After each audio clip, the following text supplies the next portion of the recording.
welcome to pre-party session 2. It is Monday, April the 11th. Let me just make sure, but the days just kind of go on and on. You'd be like, what day is it? I forgot. But yeah, so today is April the 11th. We're live for our second pre-party session day, and I'm so excited because we have 3 powerhouses that's going to come and speak to you today during this pre-party session. If you're live with us, make sure you chat, say, hey, I'm live, I'm here. If you are watching the replay, which you can do inside the Hopin platform in the reception area, make sure hey, I'm here, I'm watching the replay, and I'm learning so much.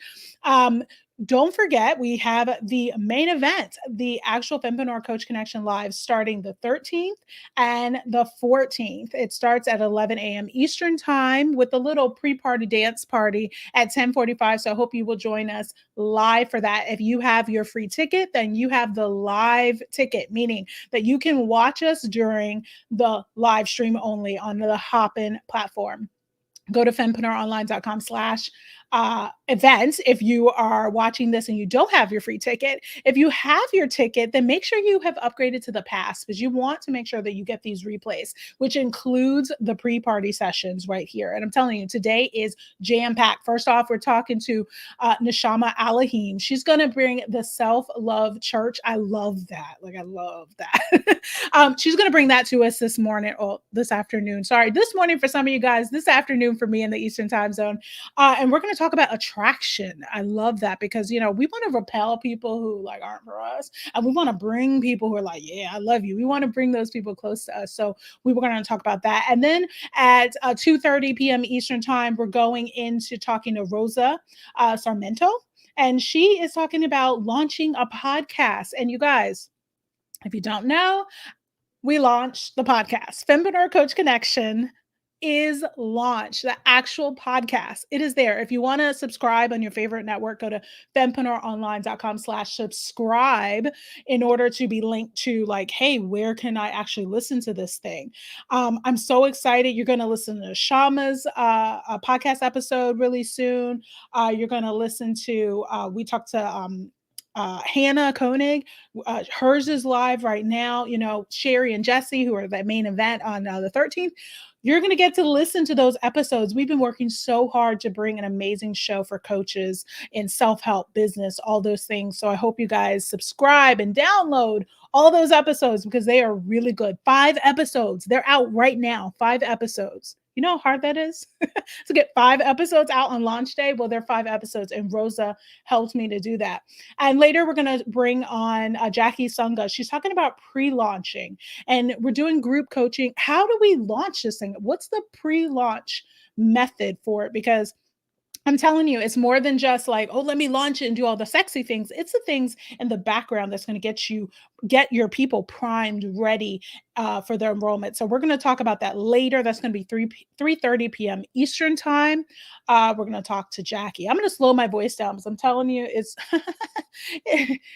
it's 3 hours, y'all, of live entertainment. Okay.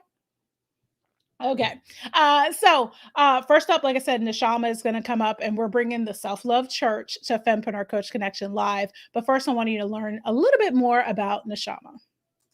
Our next guest is passionate about helping others see the divine in themselves and learn to choose themselves first. All of those things together, having that self-awareness and really, truly knowing yourself and what makes you tick, because we don't realize a lot of times that who we've become is people making deposits into us with their ideas and things like that. So real self-love is doing the work to strip away all of that and seeing who I really am, and then working on those pieces and falling in love with that person. Here to discuss how to attract and not chase, please welcome to Fempreneur Coach Connection Live, the self-love minister, Neshama Alheem. Yes, we're bringing her up, y'all. Neshama's here. I'm so happy to have you. Hi, I'm so excited to be here. Thanks for having me. Yes. I was hoping you were able to hear the intro to you. I was like, yes, I had so many different clips I could use, and I was like, but this is a cute one, so I'm going to use this one. It was so dope. And it's I saw some of the intro videos of some of the other pre-party speakers, and I was like, oh, that was so good, and I was still surprised with mine. I was like, gee, I hope they like them. You know what I mean? Like, you know, when you do these sort of things, it's literally like a love offering to you guys and Yes. saying, I appreciate you guys. Hey, take it and put it on your websites and all the things because Thank you so because much. we really want to show our speakers that we truly love you and we thank you for being a part of this. So thank you for being a part of this. Thank you. Know this is going to be a good episode. This is going to I'm be a ready. good I'm ready. episode. I'm ready. Yeah. So look, your episode's out now, I think. Hold on, Neshama. Let me make sure. Yes, episode 4. Woo. Neshama, it is out. Your episode is out. Episode 4. Now it is out. So go ahead and take a listen to that, and you can see more of that clip or the whole thing, the whole conversation that we had. It was an eye-opening conversation. I was excited because this thought process of a self-love church was really new to me, and I was like, "What is she talking about?" So, like, Neshama, tell folks what the self-love church is, because I you said something on Instagram, and I said, okay, minister, preach, minister, and people are like, well, what's she trying to say? People will get it, you know, if you're in a certain church. But tell us what the self-love church is and how it kind of came to be. So the Self Love Church, it's a growing community that's all about unlocking your higher self, undoing those damaging mindsets, falling in love with the person that you're becoming, and just really stripping away all of that stuff that we've taken on as we begin to move into the world. So you want to get rid of those habits that keep you stuck and things like that. And just basically manifesting greater self love to manifest more of the things that you want in your life. Okay. So, as we're talking about that, how can we relate it to business? Because, we talked about this in the podcast episode, and Yeah. you'll hear threads of me kind of being like, okay, like, okay, well, tell me a little more, you know what I mean? Like, so how can we, thread this within our business? Yes, in our lives, we definitely need to get ourselves together with that. Mm-hmm. How can we thread this in our business, the self-love concept? Well, see, that's the beautiful thing. As entrepreneurs and people in business, we tend to separate the two, Mm-hmm. but it's together, like your life and your business. Your life not together, your business not going to be together. And so it's about making different changes in your life and also those same changes in your business. For example, a small self love act could be setting boundaries. Well, the way you would do that in your business is setting boundaries with family and friends who try to call and talk your ear off and want to gossip Ooh, when you're supposed to be working, yes. or minimizing scope creep with a client. Oh, come That's on. self love too. Okay, hold on. Let's stop there. Self-love is minimizing scope creep with clients. Quote Yes, that. I always say quote that when I want to tag a part in that, because that's good. That's literally showing ourselves love by saying, no. right. But how do we get there? Neshama, I'm going deep here. How do we get there? Because, okay, I have to love myself. Okay, I love myself, but Right. I still let people encroach on those boundaries. How do I get there where I'm truly loving myself to say, So self-love, yeah, we all love ourselves, but there are these different key components of self-love that constantly need work. It's a work in progress. We're never done with it. It's just like Mm. evolution. It's self-mastery. So you're talking about your self-worth, your self-development, self-respect, self-esteem, things like that. And so as it pertains to being able to implement certain things like setting boundaries with clients, it's about, well, what got me to the point in the first place where I thought it was okay? Because a lot of times we're trying to be nice, we're trying to be seen as helpful, People pleaser, and yeah. that's a self-respect and self-worth thing, honestly. And Mm. so working on those areas of self-love helps you establish those boundaries. Wait, so okay, hold on. So if we're showing self-respect to ourselves, it's almost like, we're not putting up with the abuse. I don't know if that's Right. the word, it's like my body is a temple, my space is my temple, or whatever you want to call it.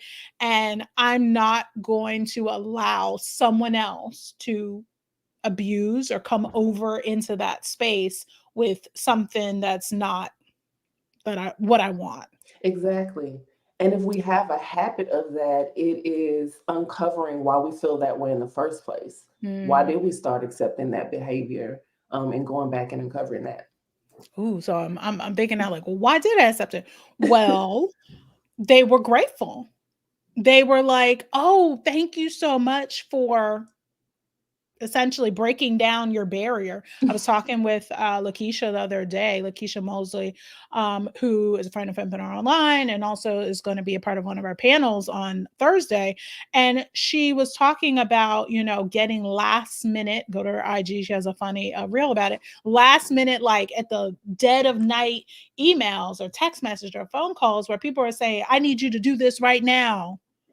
And Mm. she's like, who you think you are? She's a strong personality, but she's like, no. Yeah, that's a self-respect thing, Yeah. and maybe if you allowed that behavior to happen previously, maybe that the response of that person was gratitude. So it was almost like a fake pleasure thing, like, oh, they Mhm. were so grateful for me breaking down my wall or breaking my boundary. They were grateful for it. So as a people pleaser, I would say, okay, well, they liked it. It was something that was helpful to Mhm. them. uh, I should extend it again. It's going to be helpful to somebody else. We think it's helpful. I guess that You think it's helpful. we think it's helpful, but it's not. If anything, it just crushes us. But Right. anyway, we could go down a total rabbit hole, Neshama, I'm telling you of that. But let's go down what we came to talk about, and that's attracting and not chasing. Because when it Yes. comes to clients, I think everybody who is a service provider or a coach experiences that moment of, well, I haven't had anybody that has signed up for my service or my coaching this month or this week or whatever case may be. Okay, and they get a little desperate, that little, Mhm. let me let me go after it. So that chasing mentality is something that I definitely can relate to. But let's go in the other part. Fundamentally, what is attraction? What is true attraction as it relates to the business wise? Okay, so attraction, simply put, is how people respond to your light. How are you magnetizing them? How are they wanting to be a part of your world, your ecosystem, or whatever? So whether that's your brand, whether that's your energy, all of that is how you attract people into the brand. And I'm gonna put things together, but I want you to put it together. How is that gonna relate to self-love? So, when it comes to like attracting abundance, which is what we want in our business, right? It's about being confident. It's about knowing there is enough. You mentioned desperation earlier and how we Yes. start chasing. And I'm an energy person. So if you hear me talk a little bit, you'll hear me talk about energy and alignment and manifestation and things like that. And I know it can get a little wooey, but for me, the Self Love Church is all about making those wooey things practical as well. And Okay. so, dealing with manifestation, alignment, attraction, and those type of things, it's not putting that desperate energy out there, because if you Mm. put that desperate energy out there, that's what you're going to get back. And Mm. so, I mean, think about it. If you are in a relationship or you're single and looking for a relationship, you know the kind of people that you start attracting when you're the one doing the chasing versus when people Yes. are chasing you, right? Yes. So the Yes. same thing in I remember business. my time on Match and eHarmony with absolutely no fun. Listen. I remember it, I mean, for a second on Tinder, I mean, I remember it, but Yeah. yeah, once I kinda was like, and kinda calmed it down, it wasn't as bad. I mean, I guess it Right. works. It's about knowing how awesome you are. And sometimes we don't always feel that. So self love is also doing that daily work to reinforce my awesomeness. Yeah, we're not going to feel tip top every day, but there are certain things and practices that we can put in place to reinforce that, to start the day out right, to have that high energy that we attract. You know what I mean? I don't want to get like too adult in the conversation, but I Okay. know It's okay. I mean, this is adult stuff. I mean, we are business people, right? Like, let's not be prudes, people. Like, come on now. We get what you're trying to say. Okay, go ahead. Go ahead.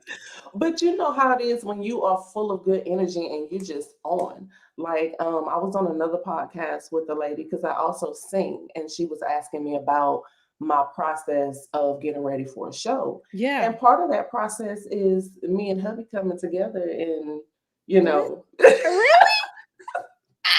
I love that. That's hilarious. but But do you no, know how you feel after that? You know what I'm yes. Oh, saying? okay. Like, Yes. I get it. Okay. No, that's okay. No, we're not talking backstage, are we? We're not talking backstage. I'm hoping. Okay. the people listening to this. I love it. I love it. That's the best. Oh, and it was funny. I was just going to say, I was like, well, what is your process? I was about to just ask you what the process is, but we're getting off track, y'all. But that's okay. Because this is this is a pre-party. We're supposed to have fun with this, right? We're supposed to have fun. So so okay. So we're talking about self-love. We're talking about attraction and how we feel fundamentally and wanting that desperate. So the energy we're putting out, if it's desperate energy, we're gonna get desperate energy back. People that Yeah. are not right, they're like, what is this? But putting that good energy out there. Can we describe in non-sexual terms? So can we go through maybe some sort of exercise that you do that all I can think about is that. Okay. What kind of extra? This is getting derailed, Neshama. Okay. What kind of exercises that you do that is energy work? Because I've heard that energy work over and over again. Mhm. I've heard manifestation. I've heard all these Right. things, but it's been kept in the woo woo category for me. It has not transcended down to something that I can tangibly do, think, feel. Mhm. What kind of do you have any exercises that we could do? And I'm saying like right now, like let's do it. That is energy work and in attracting and what we can do to attract people. I know I'm putting you on So the spot, sorry. I like to start like with meditation and journaling. Those are two things that we can all do. And some people aren't like journaling people, so it doesn't even necessarily mean I got to sit down and write. You can do voice memos on your phone. Oh, you know But what? Okay, so hold on before you say journaling, because again, I've heard these things, but what are we journaling about? Because I'll sit there and write like what we eating tonight. I mean, like I will. What is journaling in that sense of meditation? That's the word I'm trying to get. Meditation space. What does that entail? so meditation for me is not always just sitting still and being quiet, but that's what most people think about it. You know, you picture the person in the lotus position with the fingers like this and Yes. Yes. but Yeah. sometimes it is the dancing. Sometimes it is just breath work while you're sweeping.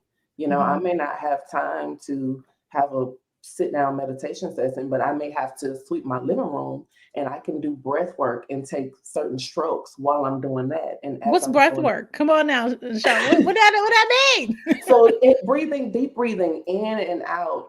And you can YouTube like fire breaths. I know that's one of the things that I got started with when I was doing Sacred Woman back in the day. And Mhm. it's one of those things that just kind of gets your energy flowing, kind of oxygenates the blood and just kind of wakes up your mind, you know. Mhm. Well, Doing those what is one of the like the thing? What do you yeah, what is it? so it's like breathing in deeply, making sure that your belly actually protrudes out. Because a lot of Oh, times when we push out. breathe, we move our chest. It's all, Yes.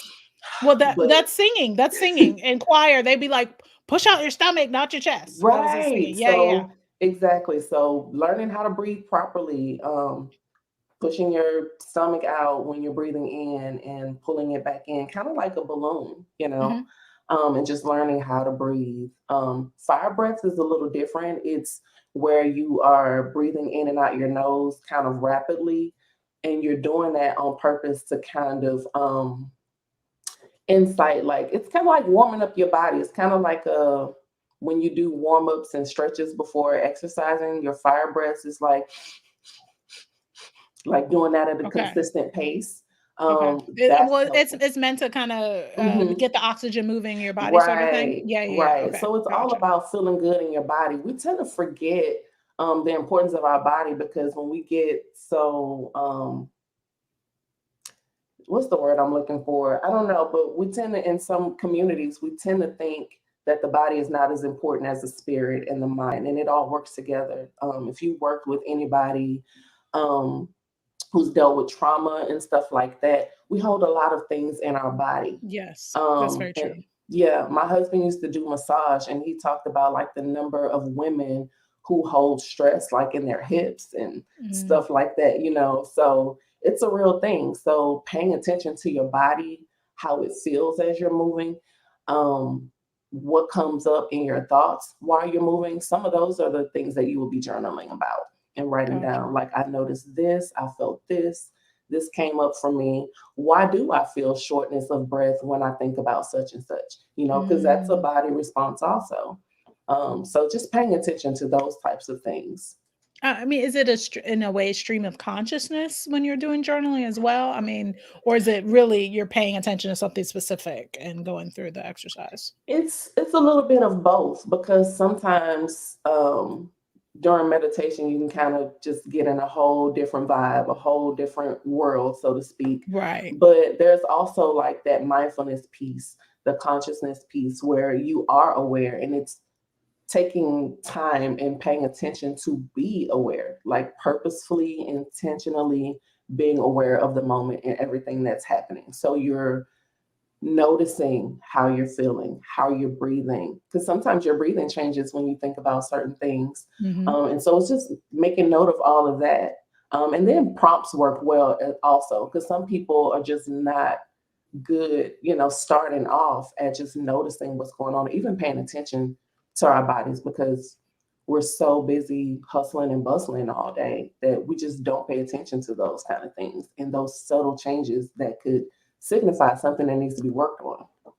Gotcha. So, thank you, Laurasia, I believe is welcome and to the pre-party. Thank you for commenting. And if you have any questions, make sure you put it in the comments, and we go over afterwards as well, comments and, questions that people have for sure. And we're talking about right now the aspect of attraction, journaling, breath work. What are some exercises we can do to put energy into the atmosphere that surrounds us within us that have attracting properties? Again, I may be saying the words wrong, Lord knows, but my heart understands what you're trying to say. I hope that y'all's head understand what I'm trying to say. But I love the thought of there is an energy around you that, Mhm. and people have said, oh, Nicole, you have that energy of collaboration and bringing people together. And I'm like, oh, great. Like, not sure how I got it, but that's great. For those who are like, look, I'm going through something right now. They're in a, and they have a Mhm. business. Things go up and down with your personal life, with obviously the Mhm. business life. How do you maintain that attractive energy when you have something crazy going on around you? How do you maintain that? Or can you maintain it? Should you, that's the first question. Let me leave it at that. It's really about, like I said, being intentional. A lot of times people think that they don't even have time to take those self-love moments. Schedule it, put it in your calendar, Hmm. unplug, like be intentional about unplugging. And we're Um, talking more than I get my nails done once a week, or right, I'm going for a massage, because quite frankly, initially that was what I was like, oh, you want right. me to go get a massage every week? Done. I will do it. I still haven't done it, but but but it's more than that, right, Right, Neshama? right. It's everything, encompassing everything. Like I said, those different areas of self-love and self-development and respect and self-worth, self-esteem, self-care. You mentioned some of the self-care elements, but like I said, making time and scheduling time. Self-love is also taking that crochet class that you've been wanting to take, Mm. or going back to college. You Fulfilling know, your desires. yeah. So it's just about you feeling good and um, just finding your motivation from that. Like I know some people that wake up every morning and twerk for 10 minutes. Like, I love it. Why did I think to do that? No, but it's a self-love. It makes I can see how that would make you feel sexy, beautiful, right. desirable, strong. It's strong. It's a hard thing what's that one girl that got on her knees or was like bare, you know what I'm saying? Like them strong knees. I mean, like, you know what I'm talking Yes, about? indeed. And if you do know what I'm talking about, put it in the comments. But like that's a strong, strength, powerful, sexy thing to be able to do. So Yeah. I like that idea. Quote that and talk for 10 minutes. That is Neshama's tip for for exercises to do for self-love. Yes. Twerking. You need to make that a podcast episode. I'm not lying, I'm Neshama. gonna have to do that. Or a You're giving live me all the video. ideas. I don't care what it is. Just make that just that twerking for self-love. I will be watching, listening, and understanding. If somebody want to break it down, you're like, look, I need you to show us how to twerk. How do you do it? Please. That would be an awesome Listen. episode. That would be an awesome episode. Yeah. Okay. So we get off track on this episode, but I apologize to everybody. It's okay because it's all in fun and good. I wanted to go or switch gears a little bit and talk about repelling and the thought of repelling, and because repelling means something for different people. Repulsion, I don't know what the word is, but repelling clients is something that I think that is a scary prospect to some people. Mhm. um I want to attract, I want to repel, both of those kind of come hand in hand. How Mhm. does the repel thing come in with self-love? Because I can see that being a scary word for someone Mhm. who's a people pleaser. Right. I don't think I'm a people pleaser. My husband says she ain't no people pleaser. She'll say no in a heartbeat, and normally it's me she says no to. But the word repel has become a bad thing in many circumstances, but it's slowly kind of becoming a business term that we're wanting to use. How or can you make a connection between repelling, repulsion, I don't know what the word is, and self-love? Like how does that go together and how can that help in the business scheme of things? So with the attraction piece, it's about bringing those things towards you that are in alignment for you. With the repelling, it's about doing the opposite, recognizing when something is not a vibrational match for you. I like to call it a vibrational mismatch. And so with repelling, you want to keep away those people that you don't want in your system because you know that they're going to be difficult, or they may even incite discord in your community, which is why a lot of times we have an application process before we accept Mm. somebody into a coaching program, right? Yeah, that's a good example of what we do or put out there in order to Hmm. repel the wrong people. Yeah. Right. And in addition to that, it's about calling out who your offer is not for.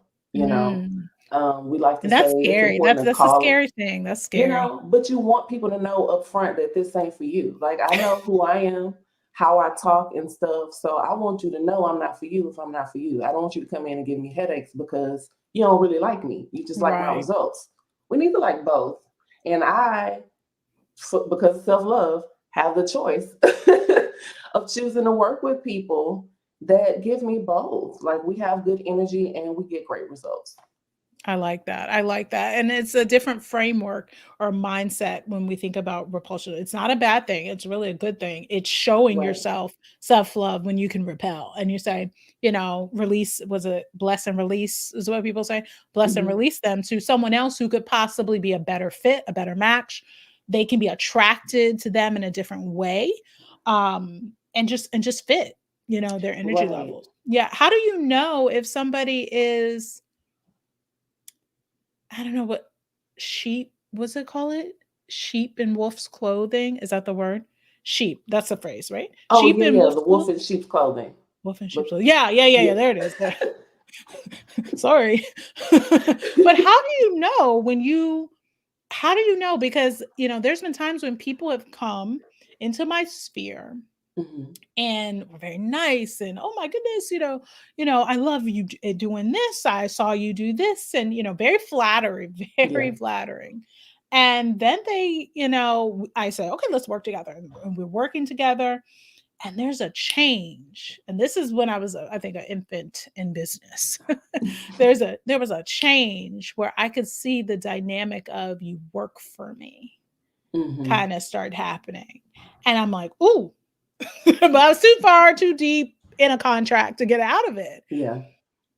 How do we find those? What's it called? Wolf in sheep, whatever it was. Yeah. Wolf in sheep's clothing. Yeah. How do we find those people?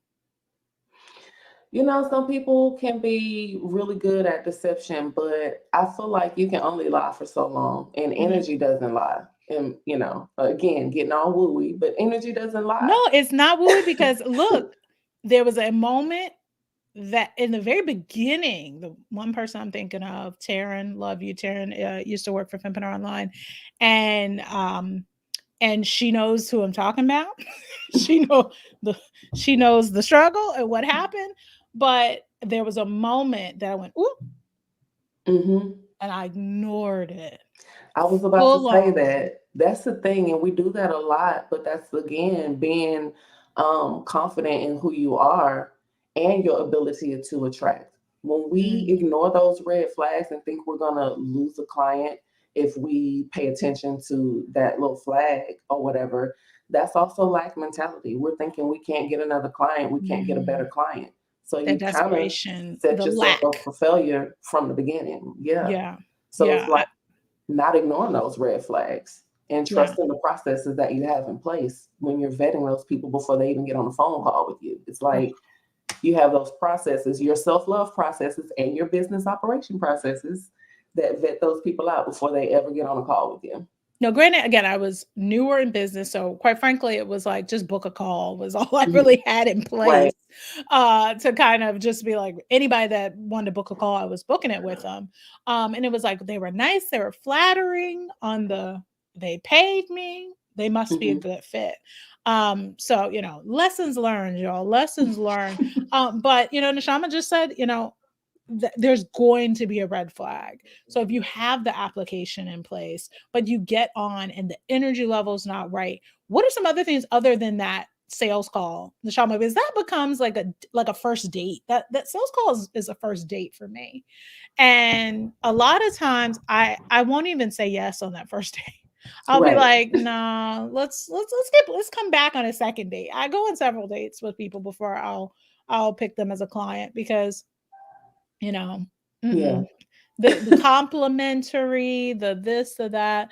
I'll talk about life, what's going on in the world, Hmm. their worldview. I'm gonna stalk you a little bit on Facebook. Your Facebook profile says a lot about you. Let me just say that out loud Yeah. True that. too. What you've been liking, what you've been looking at, and not trying to be stalkerish, but the fact of the matter is that energy, um, is truly, and again, maybe I'm getting woo now, but you can tell an energy You by can. things that they've already posted, way they've commented on things. Exactly. You can tell. Exactly. That is so true. Like how you do one thing is how you do everything. So if you are one of those people who incite discord in online communities and relationships, what do you think they're going to do when they come to your business? Oh, child. Look, this may be a little bit of a controversial thing to say. Well, no, not that controversial. But, what do you do when you know somebody? Well, I guess there's somebody for everybody, right? But when There you know is. somebody who's created discord, not just within your community, but in other communities, you almost want to be like, I don't want to say like go get some, but you want to protect other people. You're like, Right. warning, warning. So this is my warning to people now. This is my warning. I'm Yes, not going to tell indeed. you who the person was, but Every red flag, if it becomes a feeling of, especially in group coaching Mhm. atmosphere, if there, I pay you for this, you work for me, I want attention now. No, thank you. Here's your Right. refund. No, thank you. You're Right. doing too much. And I feel like if you are creating messaging from the beginning that says we're partnering together in your success and you're fostering like collaboration versus I'm doing something with you, they're already Mm. coming into the relationship with your expectations. Put your expectations out there. They have theirs. That's for sure. That's for sure. Uh-oh. So Neshama's like, my messaging won't right. No, I agree. My messaging wasn't right initially in this business and trying to do virtual events. So Well, I it totally happens. agree with that. It happens because we want to get clients in, especially when we're starting. But like you said, having those things, from the jump, those things in place, even like I said, a simple application before the phone call, because you can tell by some of their answers. Make some of the questions where they have to type in responses, not just select the radio button of the drop down, because that doesn't tell Mhm. you anything. And then I some I tell I you I something. definitely agree with that.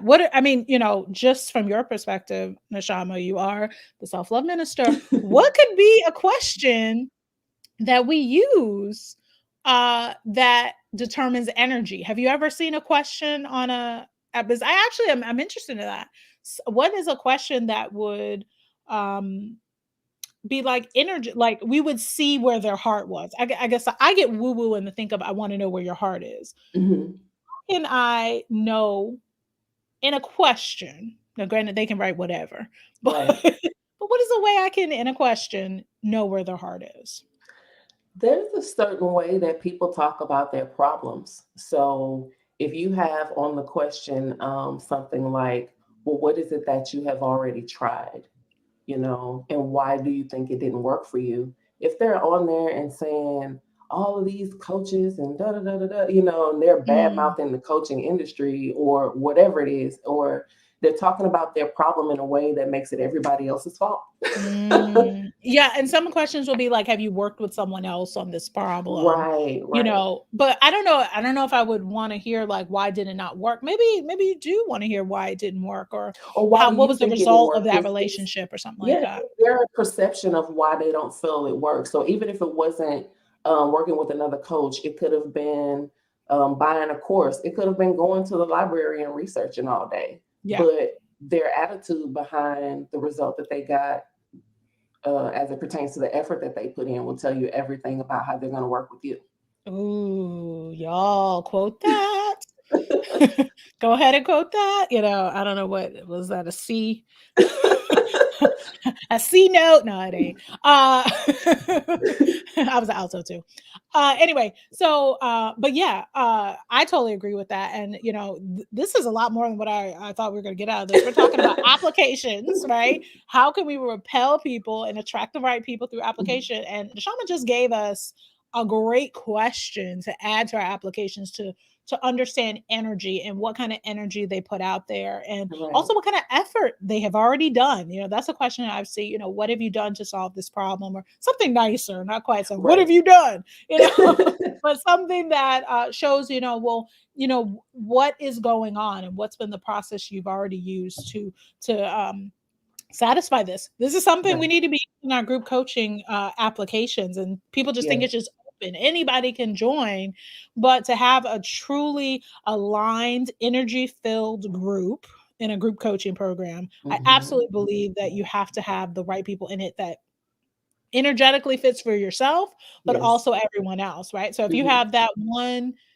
sorry for anybody who's named Karen, but that one Karen in the group that's, a prude, or, whatever the case may be, Yeah.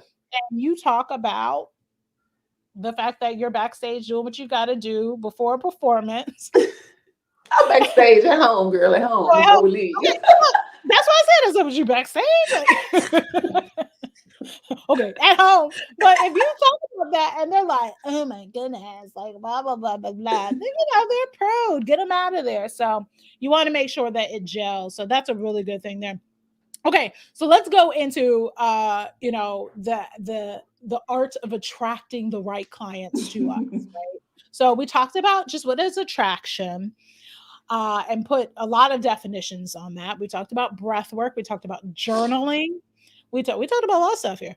We talked about journaling, what that means, energy, having the right energy and the people around you to attract the right energy to you, right? So, Yes. does it vibe?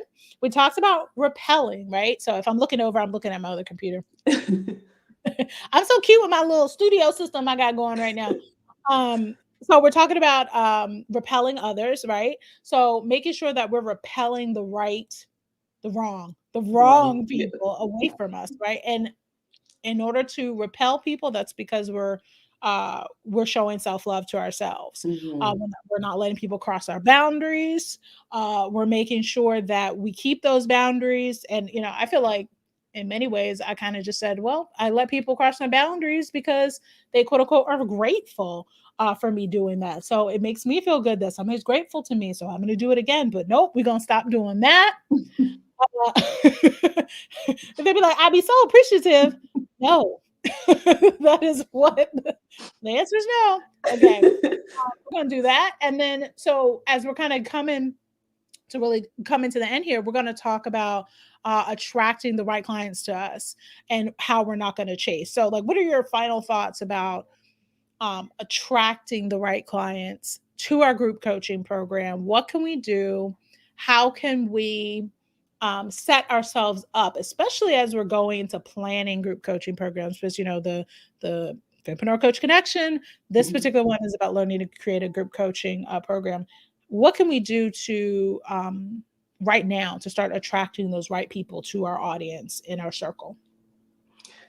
It's about the way that you show up. So if you're confidently showing up, you're not in a mental state of lack and there's not enough for everybody, and you're confident about your results. Confidence is a key part of self-love and doing that work, because it's about how you present yourself to the world. You wouldn't believe that I'm a singer or anything if I was like, you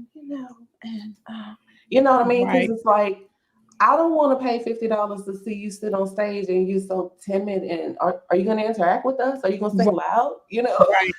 And for me, look, I'm out here paying VIP prices You because I don't know, go to concerts unless I get to meet them, quite frankly.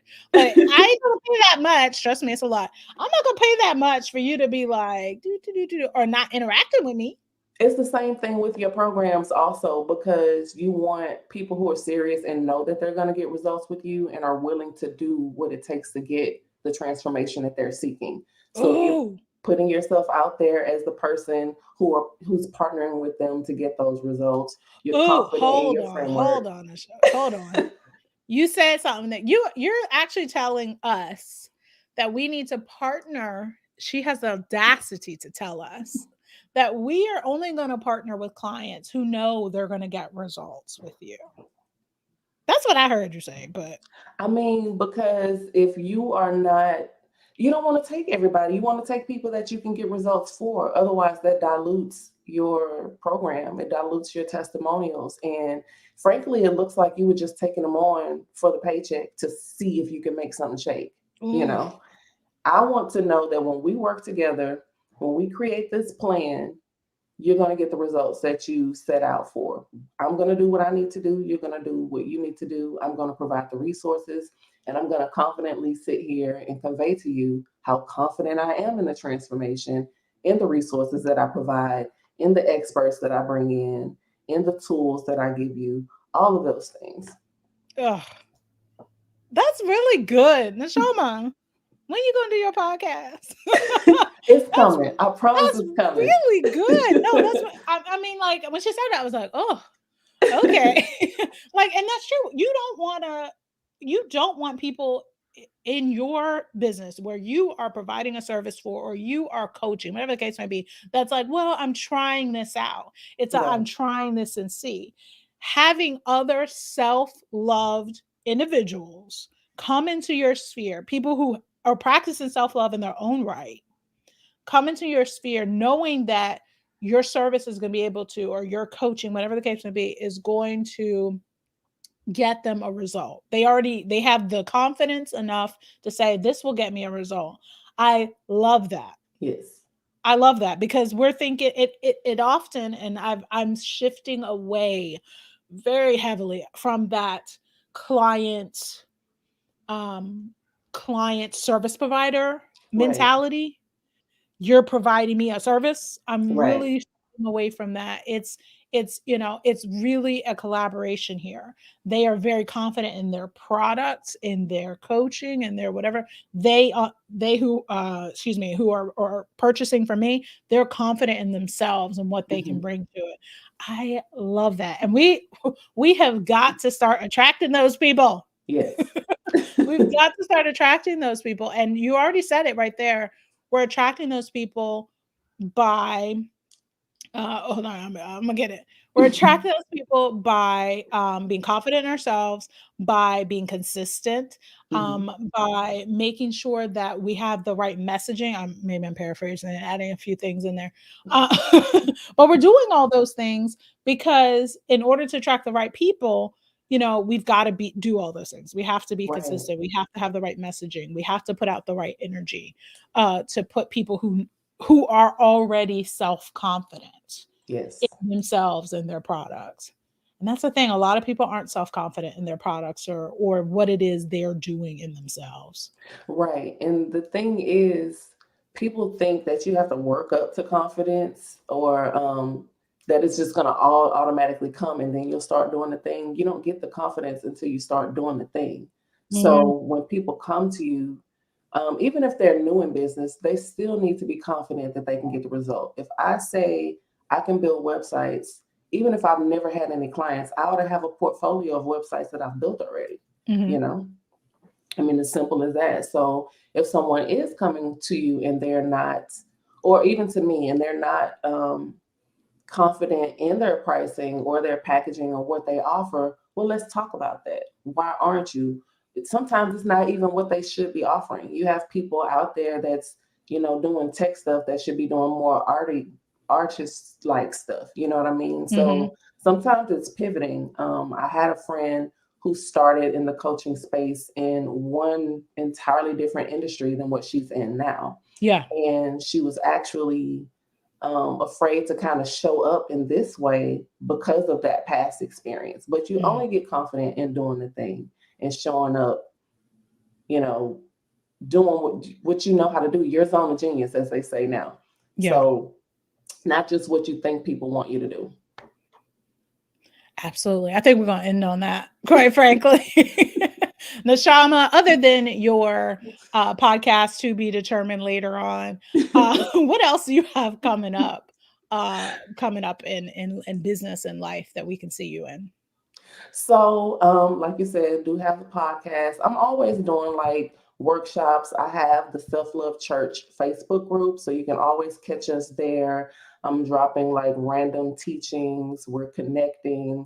We may go through challenges together. We'll be doing the Choose You challenge coming up soon, where that's helping people learn how to put themselves first. Because a lot of times growing up in this society, we're not even comfortable doing that because everybody says, no, you need to be selfless. Everybody else comes first. You're last. And it's like, so when you're used to operating like that, putting yourself first seems foreign. So Yeah. we got that coming up. Um, and then I have my Evergreen Masterclass. So if you go to thepamperedceo.com/6, which is the numeral 6, self-love secrets, I go through all of those 6 components of self-love and how you can actually implement them in your business. Awesome. And tell us where we can follow you on social. And you can just watch my comments where I say minister. No, sorry. So I am on Instagram at Neshama Alheem, and then my business Facebook page is Neshama Alheem, the Self Love Minister. So you can find me there. I'm pretty active on Facebook and Instagram. So just drop me a line. Yes. Okay. Y'all, come on. Give it up. That was good. I know. I need to have like a clapping little thingy, but I'm gonna get it. I'm We'll get us some upgrading. I'm sound upgrading, effects. right? You see me I got the lights. I'm upgrading. Got the new hair. I'm Yes. upgrading, people. I'm gonna Come get on, that eventually. producer. Come on, producer. Hello. But I'm gonna clap for that because that was a really great session. Thank you so much, Neshama. If you can stay for just a second, I'm gonna introduce you to Rosa, who is a podcast launch manager. Ooh. Okay. Do you actually have a podcast yet, Neshama? It's coming. It's It's coming. coming. I'm Okay. actually like outlining content. Okay, well, this is perfect. You need to tune in. But Rosa's going to tell us about actually making the launch. So I'm excited about that. We're gonna actually kind of switch gears a little bit and talk about that. But Neshama's going to hold on for just a second because we're switching gears to Rosa Sarmento, who is the person who is launched my podcast. Well, I should say our, because Lord knows there's about 30 people on this thing over the next couple of months. There's so many of us. Neshama, her episode is already live. I think I said 4. It's already live. It's there right now. Go subscribe. Go to Spotify. Go to YouTube, iTunes, whatever. I just do Spotify, so my bad. But go to it and say subscribe, follow, whatever it is you need to do, and download the first 5 episodes. But they're available today, including Neshama's, who is our self-love minister officially of Fempreneur Online. But like I said, we're going to switch gears because Rosa's going to talk to us about podcasting and launching a podcast. I'm so excited for her to come here and talk with us. If my runner show's a little bit iffy, it's because they switched on me. I know you're like, who? What? Rosa? Wait, I thought it's supposed to be this girl, Jackie. Yes, we switched. So Rosa's going to come right now at 2:30 Eastern time zone. And Jackie is going to come at 3:30. And she's going to talk about pre-launch messaging then. So Rosa, then Jackie. But before we bring Rosa in, I want you guys to know a little bit more about her. Let's see. Roll it. Our next guest is a quirky Latina born and raised in Rio de Janeiro, Brazil, that's now living the dream and traveling the world while working online as a podcast manager. She empowers mission-driven women who run their own online businesses to become trusted leaders by launching their dream podcast. Here to share how to launch your podcast to enroll clients into your group coaching program. Please welcome to Fempreneur Coach Connection Live, Rosa Sarmento. Rosa. Let me get her. Okay, Rosa. Hello. Hey. Sorry, I'm dancing my own music at this point. Hi, Nicole. I love the video. I was like, this is so cute. You like the video? Yay. I'm so happy that you like the video. That's so awesome. Yeah. You are, for everybody who doesn't know, Rosa is the one who launched Fempreneur Coach Connection, the podcast. Now, the event, and there's a podcast. So right now, the first 5 episodes are out. That's some work, Rosa. That was some work.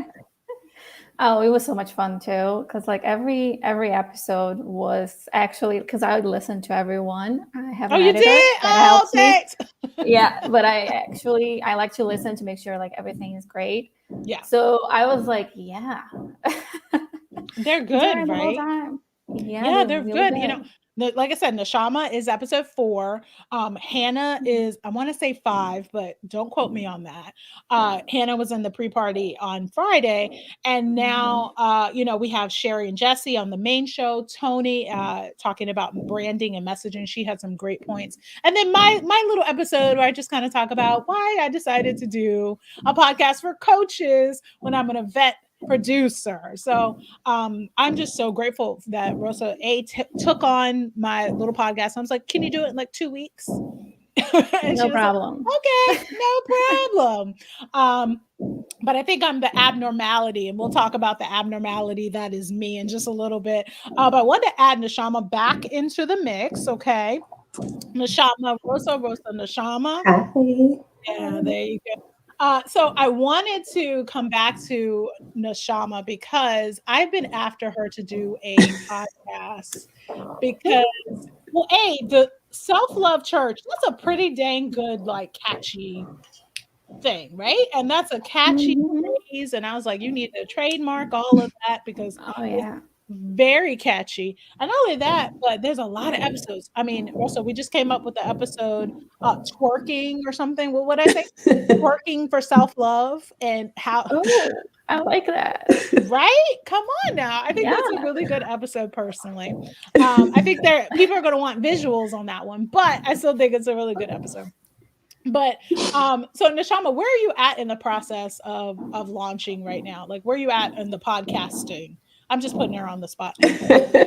Right now, still like outlining content. Nicole's always giving me these great ideas. And then, when I do different sessions or just recording content to have out there to attract people, I'm always getting good ideas. So just kind of compiling ideas right now. We're in the ideation phase. Yes, there you go. So Rosa, tell us what she can do in this ideation phase. Like, maybe this is just coaching. Remember, Neshama, I had most people on my show because I wanted to get coaching from them. So hey, let's get coaching amongst each other. Rosa, what can Neshama do in this ideation phase as she's getting this together? Actually, there's one thing that I actually don't see a lot of people doing, and you can get so much value from it. And that is like involving your audience in that phase, in that planning phase. Involve them, ask them questions like, what do you think of this topic? Or do you have someone that specializes in this that you would like to hear more from, that you'd like to listen to a podcast? So you get like guest ideas, and just basically ask them questions, involve them in the process.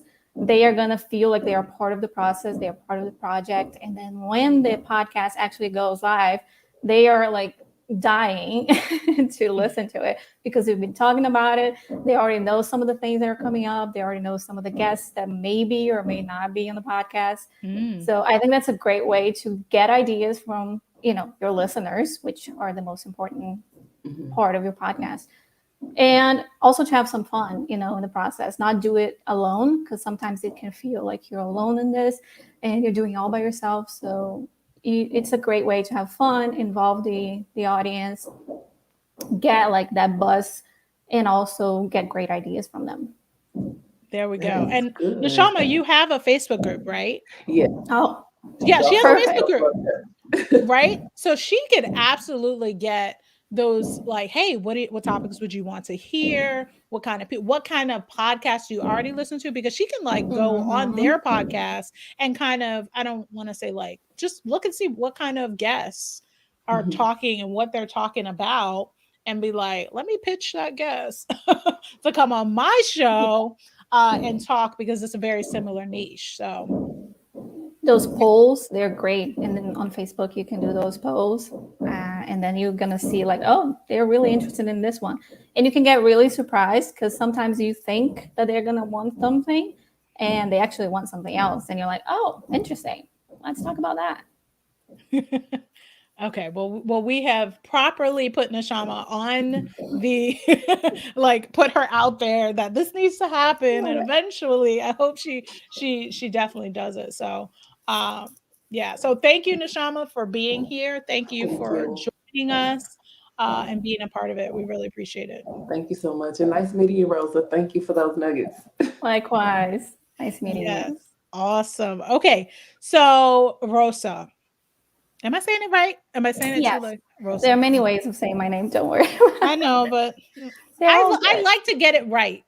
You're gonna find that I like to get it right, and I'm like, how you say it again? Let me say it again. Okay, but I really appreciate you coming and talking to our audience in this pre-party session about podcasting and launching your podcast and what that can do as it relates to enrolling clients. Okay, first let's talk about just kind of how we ended up connected. Yeah. I don't remember. I just remember saying, hey, I'm doing a podcast. Anybody? That's what happened. Done in a Day. I believe it was Done in a Day, right? Yes. And Done in a Day, I said, hey, can you, or I put in there, does anybody know a podcast manager? I don't know, something like that. Yeah. And for anybody who doesn't know, Done in a Day is the conference that Jordan Gill, who's going to be in our panel on Thursday, our Real Coaches, which is a Real Housewives spoof. So that'll be fun. So So yeah, and so we connected. Somebody told me just go with her, like just pretty Yeah. much. That was a Jen. conversation. Jen, yeah, and I trust Jen. So I said, okay, what's this girl about? And the more I said her name, I said, oh, Rosa's doing it, and people go, okay, you're good. Like it was just a That makes me so happy. yeah, they were just like, okay, yeah, like, oh, that's perfect. Like, that was a reaction. Oh, that's perfect. So when you get someone like Rosa who is to the point where people say, oh, good, okay, you're in good hands. That's a pretty good. That's a good thing. You're in good hands. And then I want to say 2 weeks, Rosa literally launched my podcast. Now, what makes me an abnormality, and tell them what makes me abnormal, Rosa. Tell them what Okay. makes me abnormal. You already had it all figured out. You made my job very easy, actually. Well, I really didn't We have had a fair. episodes recorded, everything, transcriptions ready to go. I was like, oh my Yeah. goodness, this is a Well, dream client. I had probably 30. I have 30 episodes. Mhm. That was y'all know that's difficult to have that many, but Rosa does not need 30 episodes, just so you know. So I'm Yeah. shamelessly plugging you, honey. I'm shamelessly plugging you because you are very good, but you don't need one ready to go for her, just so you know. But yeah, Yes. let's get into it because um when it comes to podcast development, it's a sexy topic. Stuff is fun. We like hearing about podcast development, but it's that triggering yourself to make that step and say, okay, I'm going to do it. What in your experience ends up being that trigger that most people say, okay, I will do a podcast? The trigger. I think it comes from within. Of course, they've been hearing about it. People in their audience have been asking them to do it, like you just did to Neshama. But ultimately, it has to come from you. It has to be something you really want to do.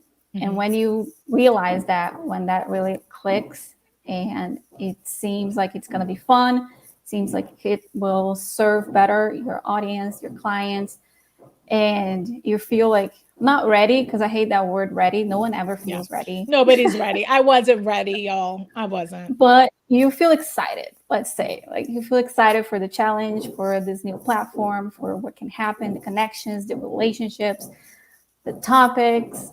Once that feels good within you, not because someone told you to do it, not because your coach says that it's the next level, but because you really want to do it.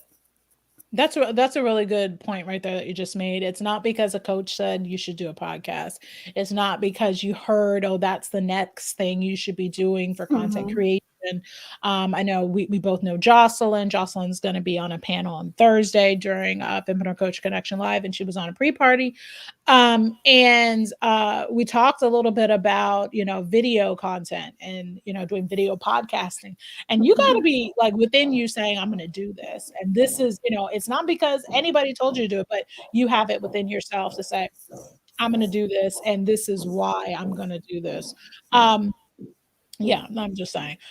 So as far as it kind of put A and B together for our audience, when somebody starts a podcast, is there like a strategy for enrolling clients there? Like, what's the strategy? We'll talk about the launching part in just a little minute, you guys. But what's that A to B? How can a podcast lead to more clients? How does that happen? Interesting question.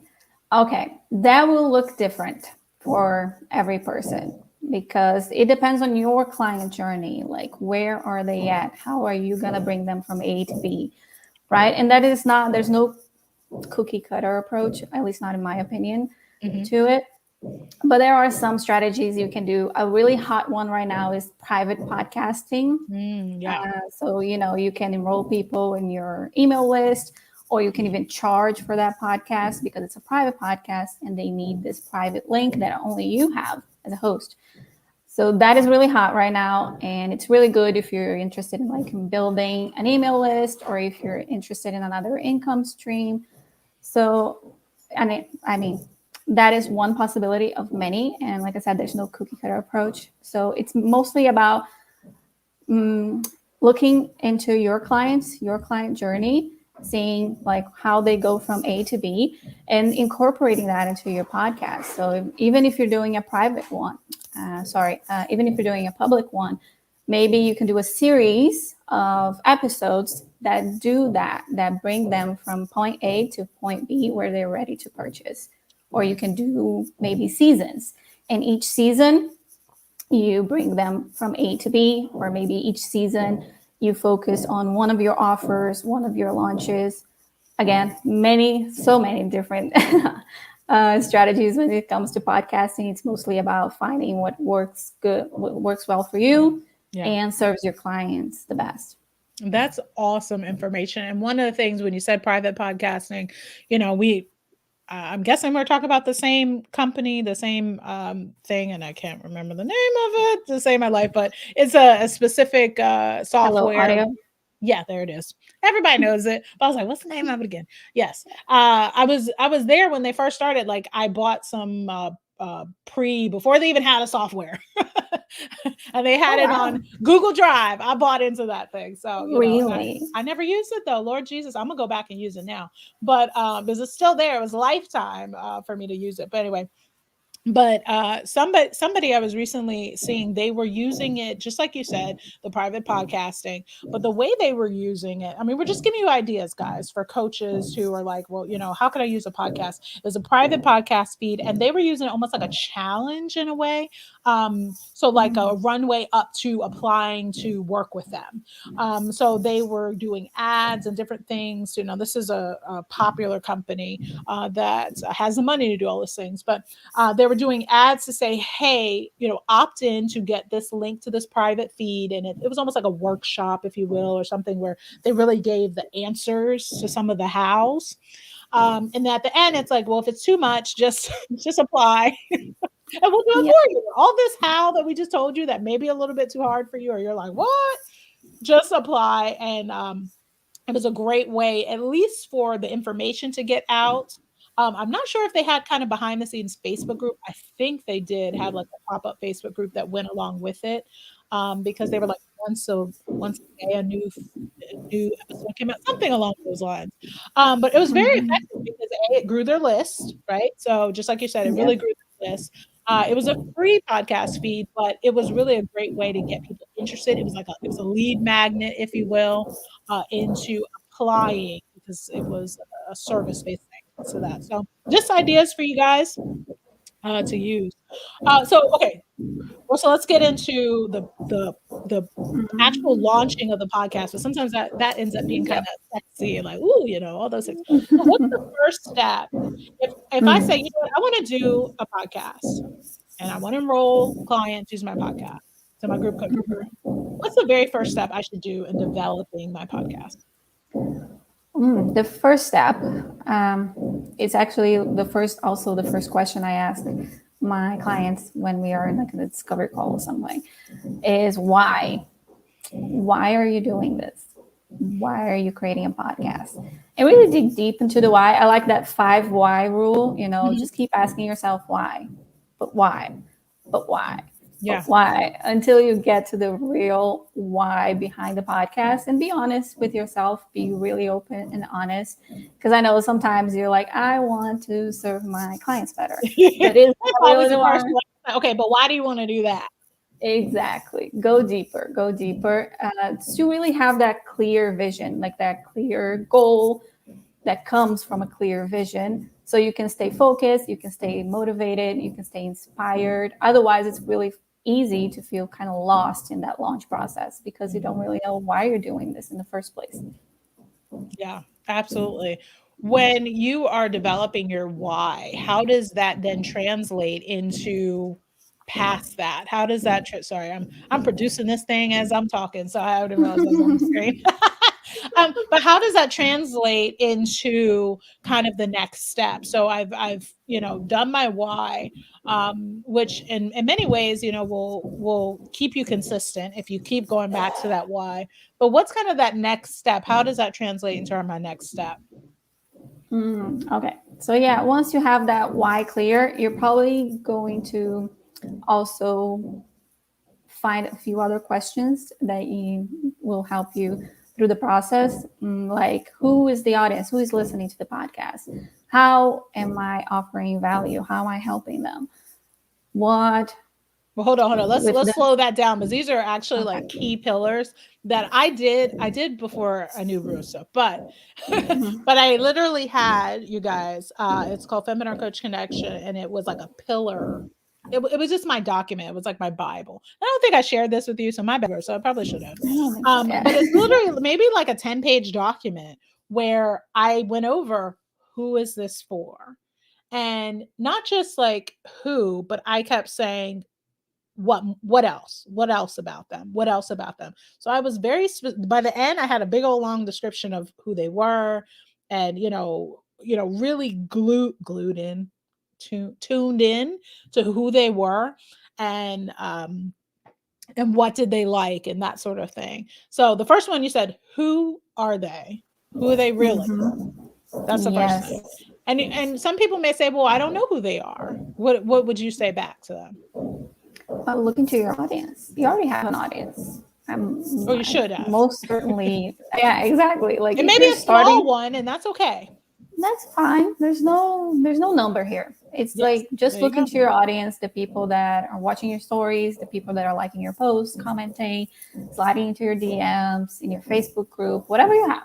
Look into that audience, because most likely your listeners will, if they are not the same, there's going to be a big lapse there. And yeah, just look into your current audience and stalk them a little bit.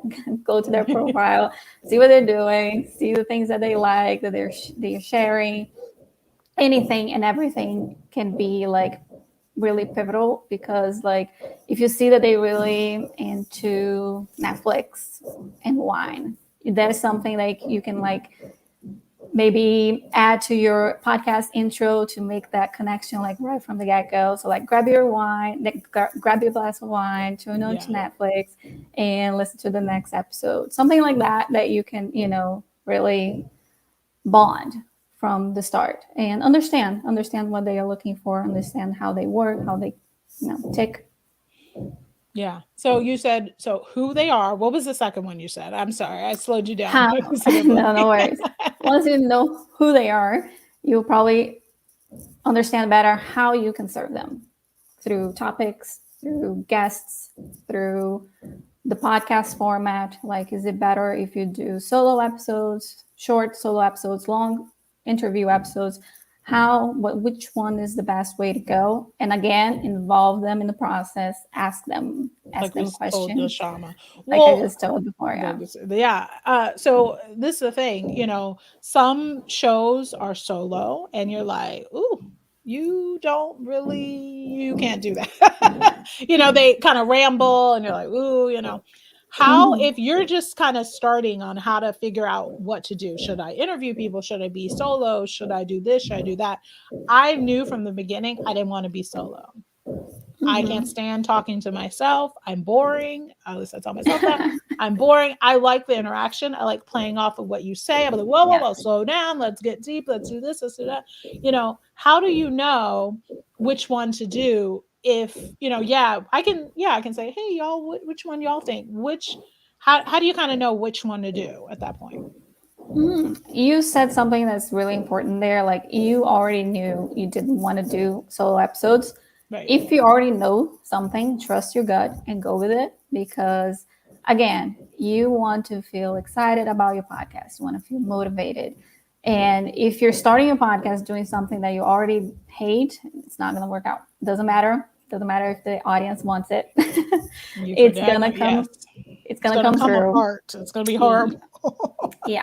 So if you feel something like that, like, I really don't want to do this, or I really don't want to interview, don't do it. You don't have to. It's your podcast.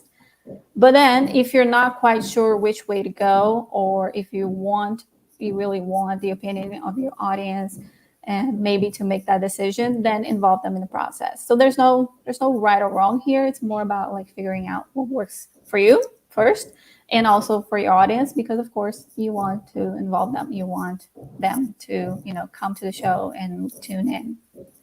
Absolutely. So we know who we're talking about, what kind of style of podcast. Are we doing interview? Or we do solo? At what point do you start thinking about, should I do season? Should I do ongoing? At what point should I start thinking about that? I think it's all part of the planning phase. In the planning phase, you put all of those things down, like your why, your mission, your audience, who you're serving, how you're serving them, what's the format, what's the frequency, what is it seasonal, is it ongoing?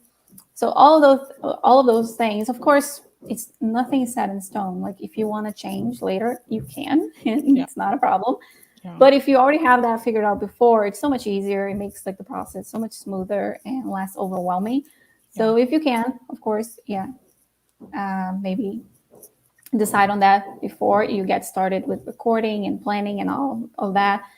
But you can change later. That's not a problem. About seasonal and ongoing, I feel like it's mostly about you as a host, what feels more comfortable to you. Like, if you're a really organized person that likes to plan like every single episode and have like the seasons with different topics, with different themes, and you're kind of going to have fun with it, do it. If you're more like a spontaneous person that kind of like goes with the flow, gets an inspiration today, wants to record a podcast and release it tomorrow, then do ongoing. Yeah. What would you say? And let me just say this. I decided very early on seasonal, and that's because there were a few recent podcast hosts who kind of came out as being like, look, they were doing continual shows and decided kind of all of a sudden, and I was like, what? Or, hey, either I'm going to stop the podcast period. And we're like, what? Like somebody died. Like it was a really serious, I emailed a few people who did that to me. I was like, I listen to you every week. My bad, Jordan. My bad for that email. But I think about that. And then there was a couple other people that kind of said, look, we're taking a break and we're going to do seasonal. I don't know when I'm coming back. Just bear with me. We'll come back when it's the right time. I don't know what the question was, but but you can change. You can make that decision. I think there's a fear. Maybe where did that fear come from? I'm thinking the fear came from like an algorithm. The A word is going to punish me if I People are gonna forget about people are me. going to forget. I think it was, well, for me, I think it was more like the algorithm is going to punish you for not being consistent. Yeah, there's always a daggone algorithm. God darn, that's always crushing our dreams and our hopes. Yep. But that's why I'm going to guess where it came from. But when you're talking about seasons, you're specifically talking about batching a certain number of episodes and taking a break, or what does seasonal mean to you? Depends on client as well. You can do that. You can like have a month of recording and then take a 2-3 month break and then do another month of recording. Or you can kind of like slowly do it, like maybe record 1 or 2 interviews a month and then take a month break and then go back to your regular schedule. I would look into your capacity, your schedule, what feels good to you and what you're doing right now. Because a lot of those podcasters that you see disappear, there's also a big thing called burnout. Yes. And that's the thing. They like sometimes you get excited. I mean, they're not doing it on purpose, of course, but you get excited. You want to keep going. You want to be consistent. You want to keep serving. But you reach a point where you burn out, and then that break that was supposed to be a month never ends because like the thought of going back to that is just like nah. So yeah, that's another thing. Consider your capacity, your schedule, and make sure that your podcast feels good and feels not overwhelming. Like you're not in this hamster wheel of recording. Just do something that feels good to you. And if that means taking a break every month or so, do it. If that means taking a 3-month break, do it. No, don't be scared. There's no reason to be scared. Yeah, I think the only way I can just say, that I did it, I ended up doing all my episodes in 1 month. And so I've got enough that I can probably not record again until the fall. This was kind of psychotic, but Yep. but I probably have enough until I don't have to record, which is it's great. Like, whoo, thank you. But at the end of the month, I was kind of like, I'm tired. I didn't do it obviously in one day. I had other people. Obviously, it's a schedule involved in creating this, the amount of episodes I did, and I do not recommend doing that many episodes. together. I'm just saying that out loud for anybody. I'm very impressed. 30 episodes in a month is almost, it was a daily thing. No, sometimes I did 2 or 3, and recognize I did it live, right? So if you guys are, if you're liking Fempreneur Online, sorry, I got so many Fempreneur stuff. But if you like Fempreneur Online on Facebook, you would have saw the live episodes. Every single one of them were streamed live with StreamYard. I was producing it. I was going like this. I was doing like that. I was doing all the things because I wanted to make sure any guests that did come on had a good experience. So I hope Neshama was on it. I hope you had a great experience during it. But I'm sure they did. They definitely sounded like they did. But do not do that many. is my problem, my thing. So let's move on and kind of change gears a little bit, Rosa, because I want to talk about, so we're talking about first steps. The first steps were knowing your who, why you're doing it, who you're serving, are you doing seasonal, what's your format, those basic things. Again, and I put them in a Word document. I had a big, long Word document. So when I came to Rosa, but I never gave it to her, my bad. My total bad there. But here's a couple like technical questions, because then we get into the technology of it all. Yeah. And we get like, I'm so scared. I use StreamYard. Now, most people don't use StreamYard. Well, I guess, I don't know, man, maybe they do. I use StreamYard for all of my recording because I have video to go with it as well. But what are some, software tools you recommend for actually the recording process? Because there's so many out there. Yes, there are. So let's start with solo episodes. Like if it's just you recording, no guests, no interviews.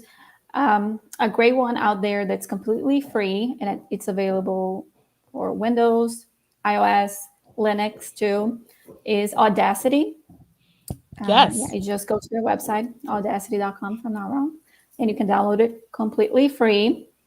No subscription, no lifetime access. It's completely free and very easy to use, actually. So you download it and you can record and edit your audios right there. Transparency, all of the voiceovers you're hearing for our opening sequence was done on Audacity, just for transparency for everybody. So whenever I'm like, I need to cut and paste and move and add music, it's always done with the Audacity. Yeah, I know Canva can do some stuff, but I still can't figure out how to cut and paste their audio quite yet. Yeah, it's not that great. They're gonna get there. I feel like they're gonna get there, but right now Audacity, it's free, it's easy. I think I took maybe like 1 or 2 YouTube videos and I was ready to go for that thing. So I will second there. Tons of YouTube videos about all the things you can do in Audacity. So like if you're not sure, like how do I edit my episodes, literally write that on YouTube, how to edit episodes on Audacity, and you will find out in like 5 minutes. Yeah, exactly how to do the whole thing. I totally agree with that. And as you're watching, if you already have a podcast, go ahead and throw in the comments like, hey, what is your podcast? We'd love to hear about it. But also let us know what kind of tools you're using. So that Audacity is one. What's another one you think most people should know about? Another one is GarageBand, which is really big if you're a Mac user, because it comes with the software. Also free.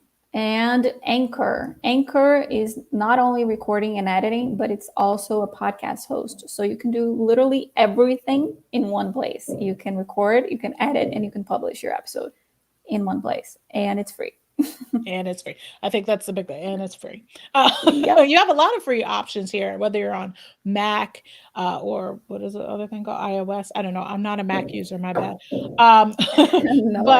But there's a lot of options. So creating the actual audio, and again, another one, if you're a live video person, you want to do video podcasting, you can use StreamYard. They have 2, not to edit, but to actually record. They give you the video, they give you the audio put together, and then they give you audio of each guest separately. So StreamYard is very robust as in the way of that, and people are starting to use it as video podcasts, but using the audio in other ways. So all those are different ways you can actually record it. So, and some you just gave for editing. Talk about like where we're hosting it. So this is the thing that kind of confused me when it came to podcasting. there Yeah. has to be a place that hosts it, almost like your website, like iPage or those Yeah, hosting that's page, right? Like, what is yeah. that? It's a very common confusion. People think like you have to upload your episodes to Apple Podcasts or to Spotify, and you have to upload to all these different places, and that's not really the case. You just need one podcast host, and you set that up once, and every time you upload a new episode to that podcast host, it automatically sends out that episode to all the other apps. So you only need one host. The big names out there are Libsyn, Buzzsprout, Anchor, like I just said before, Captivate. There are many. My favorite is Mhm. Buzzsprout personally, just because how user friendly it is and all the cool different features they have. Yeah, I tell really, us a little really bit love about that them. because I've heard a lot of good things about Buzzsprout and podcast managers specifically. I've heard several podcast managers say Buzzsprout above them all. Girl, get your Mhm. check. You're about to get a check on this one. Go ahead. Go ahead. Yes, I really love them. First of all, because of their customer support. Like, if you have any issues, they will figure it out with you. They have a YouTube channel which has all the resources that you need. If you're starting a podcast, if you're managing a podcast, if you want to monetize your podcast, they cover all topics. It's really, really good. So I highly recommend checking their YouTube channel. And again, they have really nice, cool features like you can share a little soundbite, a little snippet of the episode straight to your like your social media. You can link your account to Canva so you can create, graphics for those sound bites. Mhm. You have like a really nice looking player that you can embed to your website. I really love them. Their stats are really cool too. Like you can see like the all the continents and like how many people are in each continent. It's really, really cool. Yeah, I mean, I've seen that in other people when they said, "Oh, I've had 1,000 downloads or something." People show, I guess there's an email they send out or something when you hit that, and I've seen Yeah. that same graphic, like, "Oh, 1,000 up," you know. So they really kind of are a little bit more statistically aware, or at least fun. At least they send fun things out when it comes to statistics, and we like to know the cute things, right? How many Of course. downloads have we gotten? How many subscribers? Like we like to hear those sort of things. And also letting you know about your audience, right? So it's a great audience insight. Who's Oh listening? yeah. Where are they You listening to? So you if get you're some thinking, demographics. yeah, if you're thinking, hey, I want to, do ads now or something like that. And that brings me to another question because, we talked about, software and, how do we record it, a little bit about Mhm. how do we edit it. YouTube is your friend. Uh, where are we going to host it at? But let's talk a little bit about the a monetizing side of podcasts because for most of us our monetizing side will be like people will enroll in our whatever it is. So if we have a some sort of challenge or something that goes into your group enrollment, or you have Mhm. some sort of launch pathway, something that goes into it, your podcast will bring them there. Are there other ways of for monetizing that you have seen? And also, another question I had was, do people sometimes do ads to their podcasts? Those are two questions. Sorry. They do. You can do ads to your podcast. I wouldn't mess with that unless you have experience with ads and you really like you know what you're doing. You know like what's the goal, what's the KPI, like how are you going to track this, how are you going to determine if it's working or not? Because ads can get a little tricky, but it absolutely you can do ads, and that can be like a really really big thing, not just for podcast growth, but for revenue too, because maybe you're driving people to this specific episode that talks all about your offer and calls them to action at the end. So kind of like a freebie. It works kind of like a freebie in some sense. So you have that podcast episode, and at the end they have this possibility of enrolling to your group coaching program or your one-on-one program, whatever it is. So that is a one strategy. And What were you saying? I got lost in the ads. So monetization. We talked about ads. We're like, oh, ads. Yeah. And that's the thing. I didn't even know you could actually do ads to podcasts. And I actually was getting targeted for some of those. And I didn't realize I was getting targeted for that. And I was like, oh, this is to a podcast. Like, Mhm. didn't realize it. And I ended up in their custom audience is what it ended up happening. That was that private podcast I was talking to you about. And I was like, Yeah. oh, what's this? That's because I've been targeted before. But anyway, monetization of your podcast. Have you seen people? What are your clients doing when it There are relates a to that? few ways you can monetize. Again, the most common one is selling your offers, your products during your episodes, but also you can have affiliate marketing. Like if you have a podcast, if you work online, you use all these different tools. Probably you have purchased all these different products and courses. Most of those things, most of those tools, softwares, products, courses, they have affiliate programs and you can join. Sometimes it's just the click of a button. You just log in, click on the affiliate marketing tab on the menu, and you can sign up and get your own affiliate link. And you can start promoting that on your podcast episodes and paste that link to the show notes. Add that link to your website. You can have like an recommendations page or something like that, where you recommend your favorite tools, your favorite courses, your favorite products. And that would make it super easy too, because anytime you promote any of those products, you can just paste that link directly to your website. You can add it to your IG bio. You can add it to your podcast show notes. And then every time you promote one of those tools, one of those courses, you can the link is in the show notes, or the link is my website /best tools. Yeah. So that is an easy way to start monetizing like today.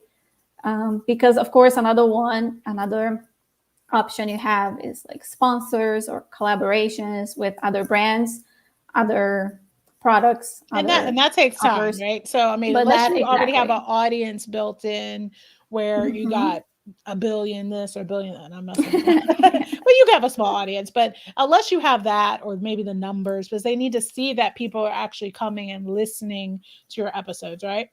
Exactly. That's the difference with affiliate market. You can start today. It really just depends on you. You have to set that up and start promoting. But with sponsorship and collaborations, that's more of a long-term game, because yes, you have to have established podcasts. You have to have a certain audience. It depends on the sponsor. Like it depends on how much of an audience they are requiring. Some people, if you have, actually, let me put it this way. It depends on your audience and how niche down you are. Because like if you only talk, for example, I have this client and she talks to burnout nurses. Ooh, so go ahead. What is this? Go ahead. Yes. Tell me that one. It's called The Brightly Balanced Nurse. All right. The podcast. And that's a very specific niche. So when you have that specific of a niche, you don't really need a big audience to land sponsors. Because, for example, if this coach only sells, like she sells a group coaching program for burned out nurses, if my client has like 100 downloads an episode, that's 100 highly, highly ideal clients for that sponsor. Yeah. So it's probably going to be a hell yes.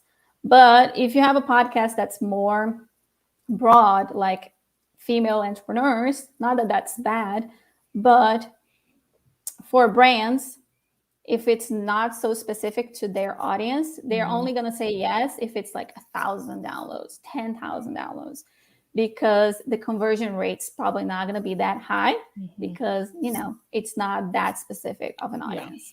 Yeah. So what that teaches us is that we should have very specific niches for our podcast. I mean, so when you do that, that you really say and go right down to the who, really go down to the nitty gritty of who, as opposed to fempreneurs, which we see all the time. We have to really get down to the nitty gritty of who this is for. So I wanted to get into, well, first off, before I get there, any other software tools, resources you think would suggest for someone who's creating a podcast right now? Well, we already covered recording, editing, and hosting. That's pretty much what you need. But if you want to like repurpose your episodes, like create graphics or create, social media posts, newsletters, things like that, I highly recommend using some kind of transcription software like Otter. I use Otter. I really love them. And they have like a big minutes plan. So you can transcribe anything you want. Transcriptions will go a long way because then once you have that text, you can pretty much turn that into anything, posts, newsletters, blog posts, all that you need. Canva for graphics. I think everyone knows about this already. If you don't, get into it. Okay? If you don't, what are you doing with your life? Go to Canva. You don't know what that is. Yeah. Create graphics so you can share that episode on your social media, so you can give those graphics to your guests so the guests can promote your podcast for you as well. And I'm a big fan of repurposing because you're putting all this effort in, you're recording episodes. If you don't promote it, it's probably going to be a little bit of a waste. So promote your episodes. Don't be shy. Put the word out there. And one of the things that as you're doing this and you're as I'm hearing you talk, a lot of people may think, oh, that just seems like a lot of work. And like it's an extra thing for me to do.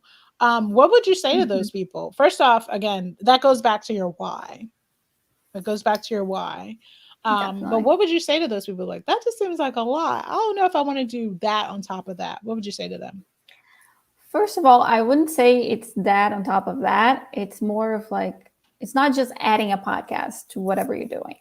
It's really incorporating the podcast in whatever you're doing. So in your marketing plan, like what are you doing already now? Maybe you're doing like 3 posts a week, 1 newsletter, 1 blog post. So maybe instead of, spending 3 hours creating all those things, you can spend 1 hour creating this 1 podcast episode. And then that becomes everything else. That becomes the post, and that becomes a little newsletter, even a blog post. So it's really like finding a way to incorporate it in a like work smarter, not harder kind of way. Yeah. So instead of just adding this, like I have to, on top of creating the posts and the newsletters and the blog posts and whatever it is that you're doing on your marketing, I also have to record this episode. No, just record the episode and then take it from there. That's what I would say first. And second, there are no rules. I know there are a lot of shoulds and have to. You should do this out and there. Then you should do that. And then you should like, do that. oh, I have to record. I have to edit. I have to release it weekly. I have to do interviews. You don't have to do anything that you don't want to do. So just figure out something that feels good to you. Make sure you have a workflow that's working smart, not harder. And just do whatever. I'm a big fan of just doing whatever feels good. Like if it doesn't feel good, think again. Is there a way? Is there another way of doing it that will feel good? If there's not, maybe don't do it. Don't do it. Yeah. If it's just going to create stress and overwhelm, it's not worth it. Absolutely. I know Jocelyn was talking to us about creating these episodes, again, not in addition to, but this is your content, right? You're using this content for SEO and building up your base online. You're using it to build up your base and attract people that has the same energy vibe, as I'm going to say, that Neshama talked about in the first session. But we're using this content. This is our content. Your podcast is your content. And so for those who do have that, it's another thing, and it's not another thing. This is the thing. We are making this the thing and having a customer journey, which Jasola Davis is going to talk to us about in a fireside chat on Thursday. How do we create a customer journey? And the podcast could be one of those major components of our customer journey. Absolutely. So So next, let's talk a little bit about how you would launch a podcast. So if it is today and you are on, I hope Neshama is on. If she is on in the comments right now and she's watching the replay and she's like, I want to launch a podcast. I want to do it today. Well, maybe not like today, but but I want to do this and I'm going to do this. We'll go through the steps of kind of then you do this, then you do this, then you do this. Or we can, we'll definitely talk about how they can actually just hire you, Rosa, to go through it. But, but for those who DIY it, I want to DIY this process. We'll just kind of go through the process, outline it. But before we go through that process, I want to make sure that we remind people of a few things. So remember that Fempreneur Coach Connection Live is starting Wednesday at 11 a.m. Eastern Time Zone. We're starting with Sherry, Star, and Jesse Cox, and we're talking about building an authentic community. So I'm so excited to get started with the event there. Before that, we have a little jam session, about 15 minutes, 10:45 a.m. Eastern Time with DJ KP, who's gonna, she's just gonna bring what I love listening to. So be ready for the 90s pop and R&B. If you want a preview of what she's going to be playing, go inside of the reception area of Hopin. You're going to see a playlist. Go all the way down before you get to the calendar. There's a playlist that I created, or you can just search for it in Spotify, Fempreneur Coach Connection Live. There's obviously there's a podcast that says Fempreneur Coach Connection. So subscribe to that, but also subscribe to the playlist that we have for this event. So go in there and make sure you do that. If you have the live ticket, the free ticket, remember that you have access to the live stream only. So you'll be able to watch with us live, interact live inside the event platform, which is Hopin. You go in there and they let you enter. You just put your email address that you signed up with and you're in, and you can watch everything live. If you have the Fempreneur Coach Connection Pass, you'll be able to watch replays up to 90 days plus a couple other bonuses. So make sure that you go and that you upgrade if you're not already. And if you, by some chance, have not gotten a free ticket for Fempreneur Coach Connection Live, make sure you go to fempreneuronline.com/event to do that. So I'm coming back with Rosa, and I'm trying to get the answer to this, which is, how would you launch a podcast starting today? What is the first step? What is the next step? Then what do you do then? Then what do you do then? What do you do then? Or you could just hire her. But I want us to get a realistic understanding of the actual process, the process, for launching a podcast. What is that step one look like? First, I would start with the figuring out the why, the who, and the how. Like we talked about like in the beginning of the session, like why are you doing this? Really dig deep into that why. Don't stop in the first why. Just keep going. Right, but and why? Then what? And but then why? What? But why? But why? Yeah. Exactly. Just figuring out why, who is listening to this? Like really, who are they? Don't just stay in demographics, like go to psychographics too. And finally, how? Like how are you going to serve those listeners? Now that you know who they are, you know why you're doing this, how you're going to deliver, how you're going to do this in terms of topics, in terms of frequency, in terms of podcast format. Like is it going to be interviews, solo, conversational, storytelling? So many options out there. So really figuring out how, including like, is it going to be a public podcast or a private podcast? Those are all decisions that you can start making now. Like, and that can also get you started. And it can change. It can always change. Right. No worries. Right. But it's the planning. It's the planning part that I think some people, miss, don't, and do you want people to plan before they come to you? If you are like, hey, I need to hire Rosa, is planning a part of that before they come to you, or do you help them with that planning phase? You don't have to have it all figured out, because I absolutely can give you some advice if you need to, depending on like what you want to do. But at least the why I need you to have, because like I can help you with that. Like you kind of have to figure out on your own. I wouldn't want to, influence you in any way. So the why is very important that you figure out by yourself. The who is already out there. Like I said, just look at your audience. You already have an audience, no matter how small it is. So the who is already out there. You just have to pretty much write it down. And then the how we can figure out together, like the podcast format, the frequency, the topics. I would actually love to help, because that's one of the areas that I love to, figure out together. It's really cool, like that exchange and like how the ideas come up. But anyways, just start with the first step. Start with the why. Then you go to the next step, because it can get very overwhelming very quickly. Yeah. So just look at the next little step that you have to make. First, the why. Okay. But then when you have the why, you start thinking about the who. When you have the who, you start thinking about the how.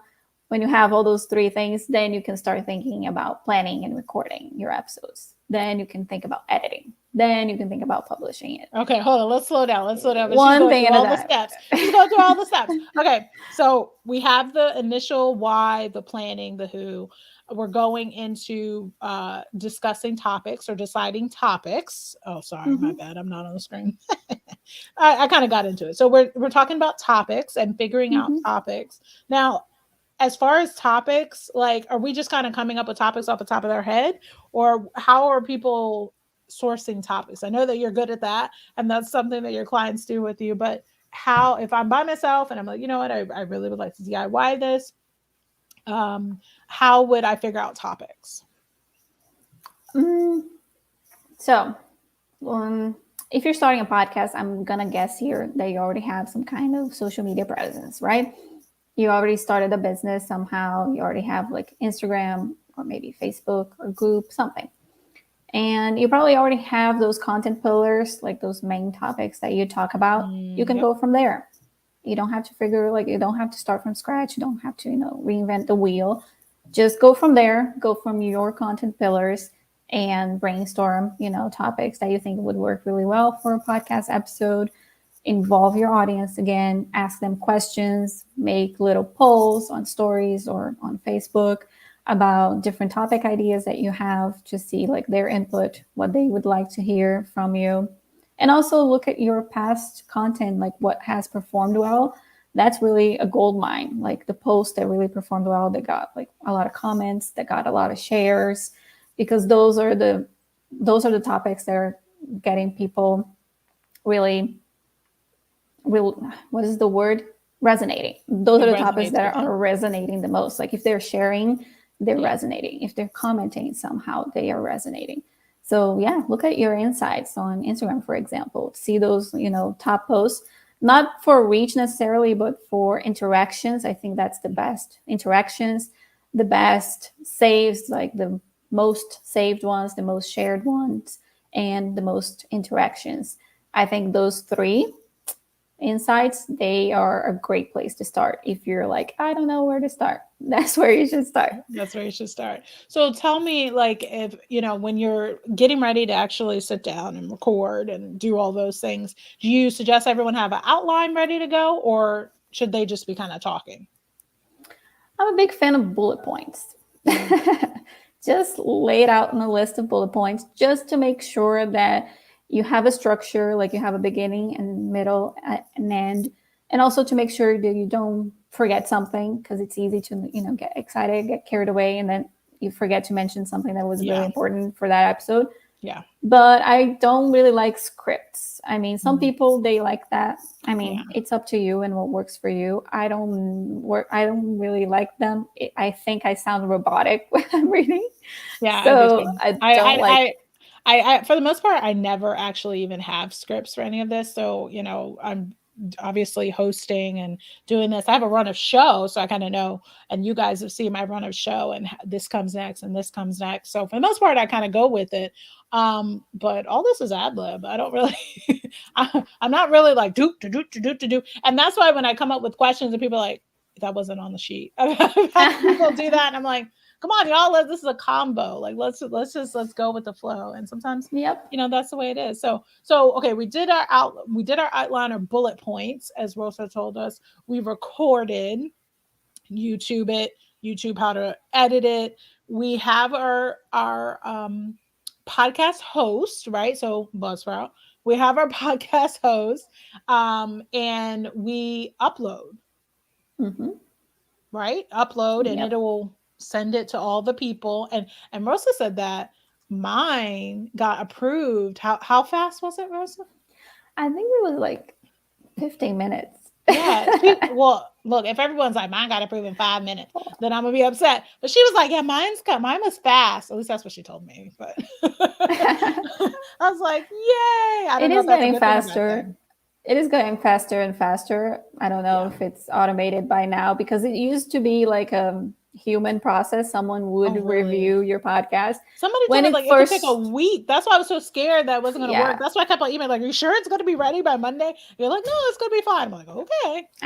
it never, like I've launched, I don't know how many by now, but it never took longer than a day Okay, for good. Apple Well, to maybe approve. maybe back in the Stone Age when I heard that sort of stuff, because when I first started hearing podcasts, back in the Stone Age, they were like, "Oh, it takes forever. It could be weeks." Other courses they would Mm-hmm. say stuff like that. It could take weeks, and then you make sure that you have your graphics ready to go. Right? You make sure your Canva graphics. You're posting on social. You're posting on Yeah. your website to your email list.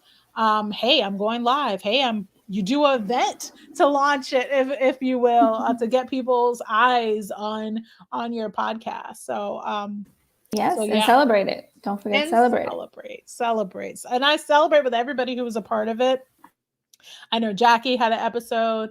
Jackie, yours is coming up soon, I'm sure. Rosa, I owe you a full season list of when everything's coming out. Yeah, Yeah, I owe you I'm that. waiting My for bad. that. Yes, come on, 30 episodes, girl, plus an event. It'll get to you. So, it's a lot, but yeah. So, Rosa, what's coming up for you? What are some maybe events or things that you're about to be a part of that we can learn more about you from? Yes, I have one very excited one coming up in early May. Yes. It's the 5-day podcast launch workshop. Oh, So yes. we have a group of women that are launching their podcast in 5 days, and we are coaching them through it. So every day Ooh. we're going through a phase of your podcast launch. So yeah, if you're thinking about launching a podcast and you want full support, but you're not really in a position to hire like a podcast manager, Mm-hmm. this podcast launch is for you because you will have a podcast manager. And you also have the company of these amazing ladies. They're all launching podcasts from different, backgrounds. It's going to be really cool, really fun. We're going to have like a Slack group thing so we Yeah. can, exchange ideas, answer questions and doubts, celebrate when it goes live. I'm very excited for it. So it's the 5-day Yes. podcast launch. And when did you say it's going to start? It starts on May 2nd, and Okay. the launch, your podcast will be ready to go on May 6th when we wrap Wow. up. Okay, y'all. So you're like, look, I want to launch this thing. Go head over to her workshop and we can find you. She has her IG handle right there. So any other Yeah. place we can find you on social, or IG is your place? IG mostly, and my website. That's where you find like the workshop, my template shop, my free resources. Like I have a free podcast launch plan, for example, so you don't have to figure out all the steps. It's already there. It's free. So you can go to my website, Boom. ideablossoms.com, and you find all the things. There we go. I'm so excited. Rosa, please wait just a minute and stay with us because I want to introduce you to Jackie. I'm just a little introducer. Do you know Jackie? Yes, I've been talking to her via email. Okay, that's good. I'm like, y'all know each other, and some people are like, yeah, we connected. I'm like, you did, okay. So I'm not introducing nobody anymore, which is kind of like poo. But I think I introduced you in the Neshama, so that's kind of cool. But just say for just a second, Rosa, because I want Yeah. to introduce you to Jackie officially, so you can be, live with each other. Okay, so we're switching gears. We're talking about launching. Okay, it is almost at the 3:30 p.m. Eastern time zone. I'm live. I've been live for the last 2 hours, y'all. So if you see a gulp, gulp, gulp, that's me just drinking. So my voice don't completely go away. But we're switching gears because we're talking about pre-launch messaging and launching this thing, the group coaching program, and what needs to happen before you actually do the launch.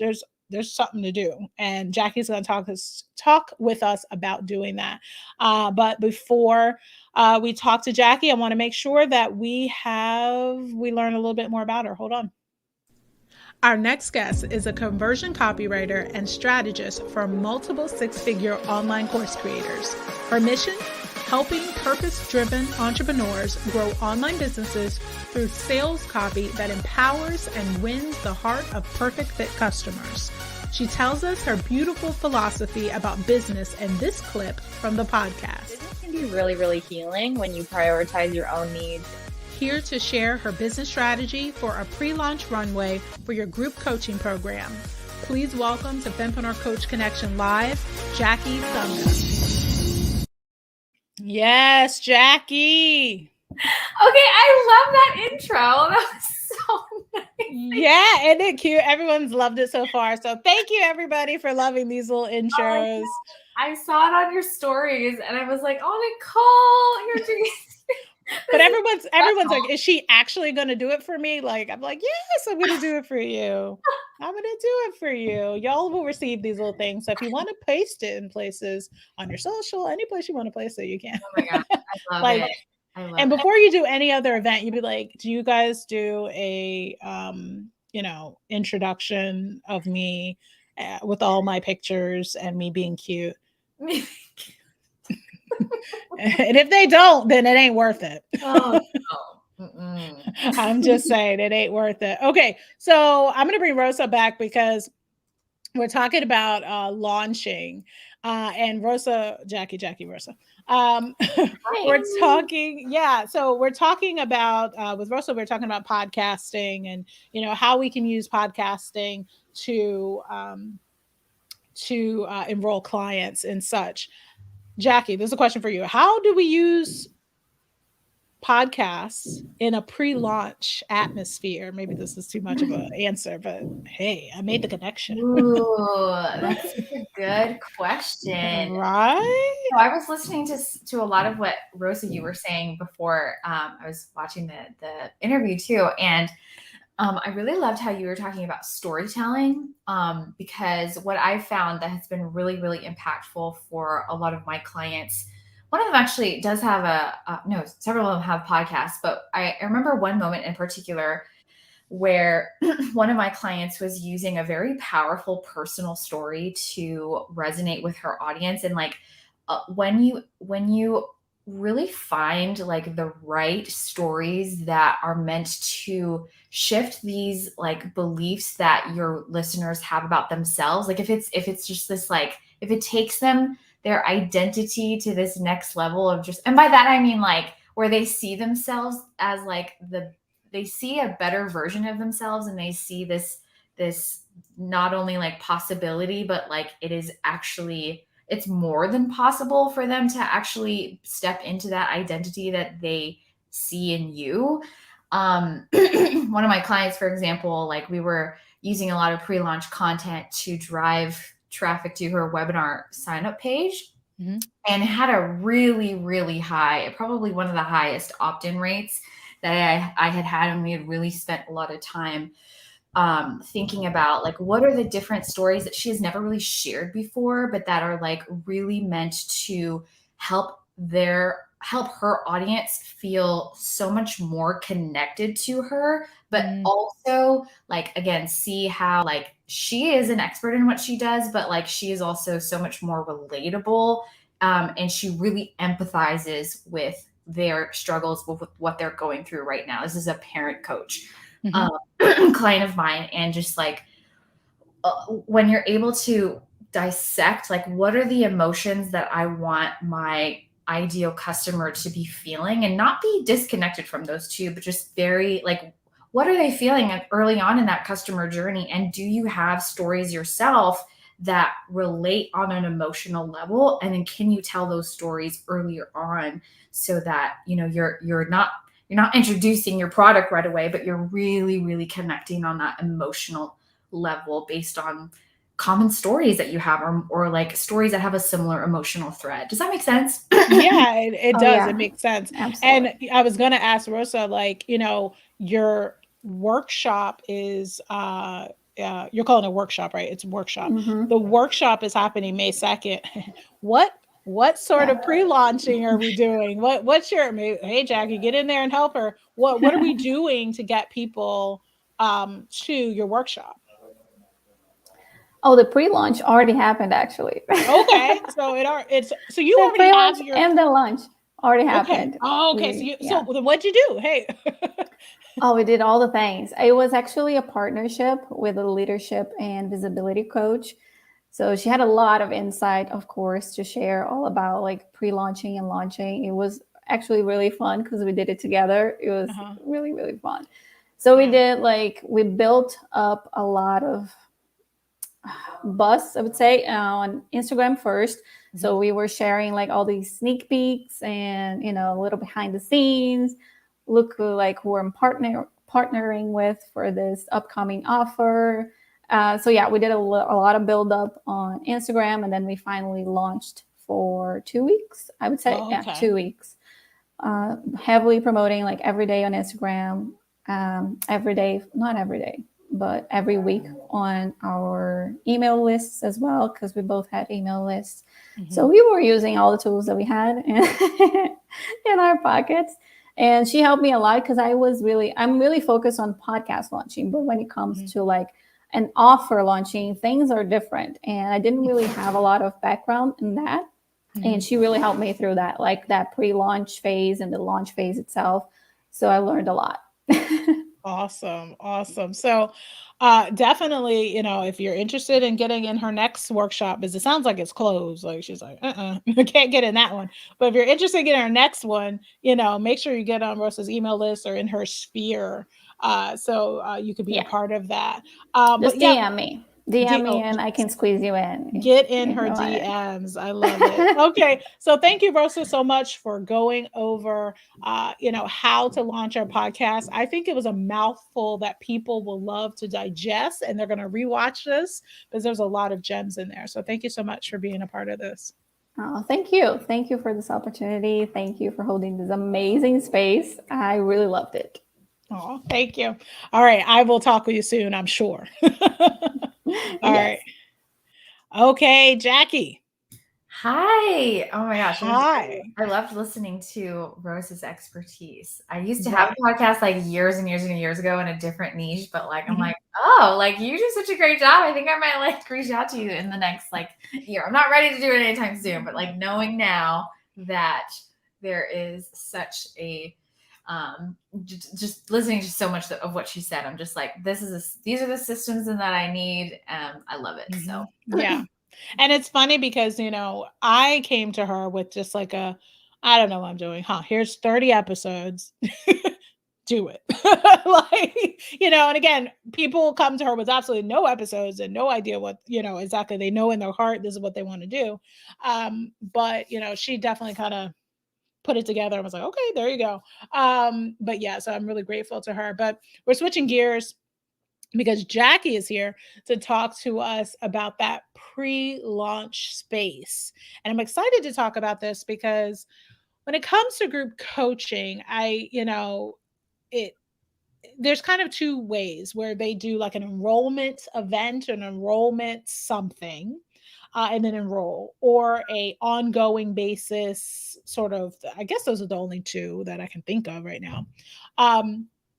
But that pre-launch, that space before you actually do the event, and maybe this is my own terminology I need to get right. So Jackie, make sure you correct it. I've seen it in terms of events, right? So someone has an event. It is an equivalent of a webinar. It's equivalent of a challenge. Your event is your equivalent of something. That's all the events. That's what when I say event, yeah. webinar, challenge, all those things, virtual event. And then there's an enrollment. At some point, there's a say, hey, enroll in this group coaching program. But that space before the actual event, is that what you're calling pre-launching?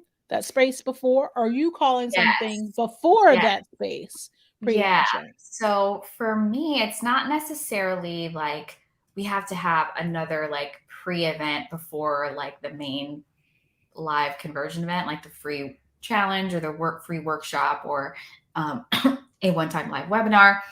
But what I really mean by pre-launch is like what pieces of content are we using that have literally nothing to do with your paid product, but really are more about the internal shifts or thought shifts, that mindset shifts, that a potential customer who is a little bit more on the problem aware side, or maybe like they're not even, maybe I would say more problem aware, not so much unaware, but they they are needing, they need to believe a few things before it's appropriate for them to consider a paid product. So for example, is it okay if I go like down into the girl, go ahead. I mean, we're gonna break it down. We have an hour. We're gonna break it down. People are excited to hear it because personally, again, people I have on my show is normally because I'm like, I want to know the answer.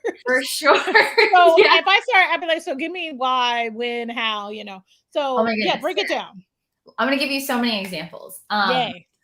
So one, if we're even just thinking about Rosa's program, for example, like let's say I know I am intrigued by the idea of having my own podcast someday, but there are some internal things that I need to overcome. So for example, for me, it might be I need to hear a piece of content that's like addressing my internal struggles with fears around speaking. So for example, like if I had an experience in like elementary school or high school where it was difficult for me to speak out, and then I'm just going to be like, now I'm going to like have a podcast, like that's a really big like jump, right? Yeah. So that's where pre-launch content is meant to address what are these internal things that someone who, before they even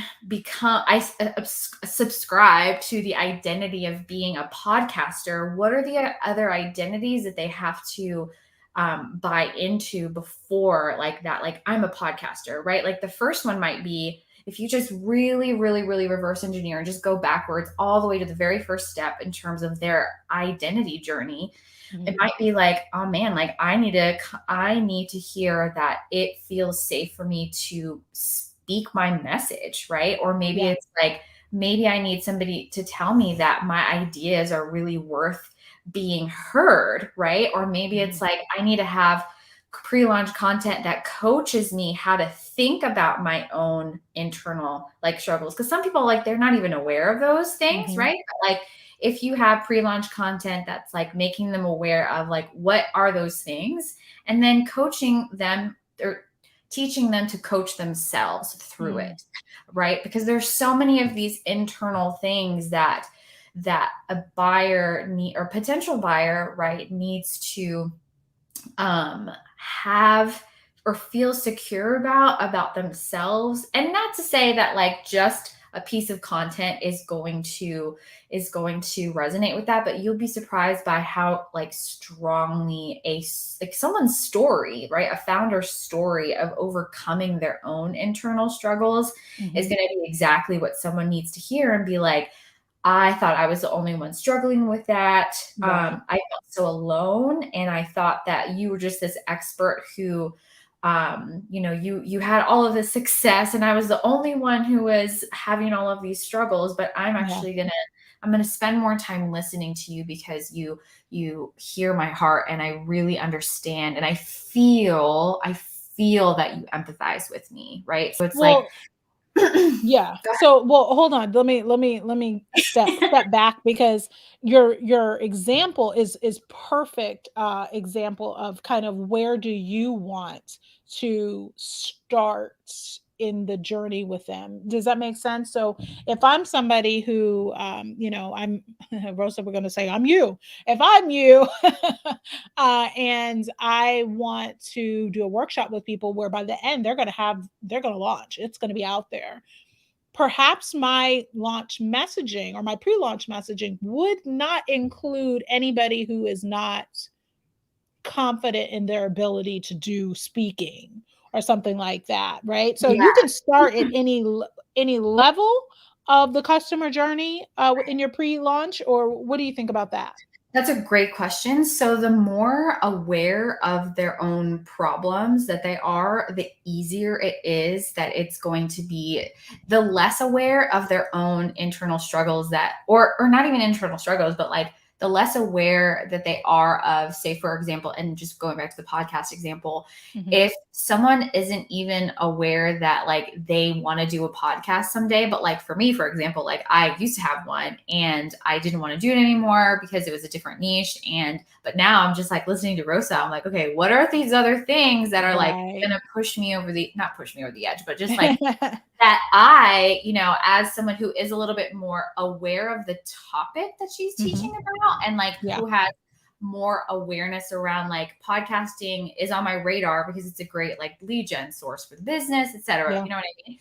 Whereas like, so for me, like I'm already thinking about, I'm already aware of like, what is a problem that podcasting solves? It solves a lead gen problem, right? Or like a brand awareness problem. And so, for me, I'm already thinking strategically about that. Whereas like someone who like, if they, let's say they're not even, their business is very, very, very new, right? For example, like that's probably not going to be the best person whose beliefs that you're going to want to, change, influence.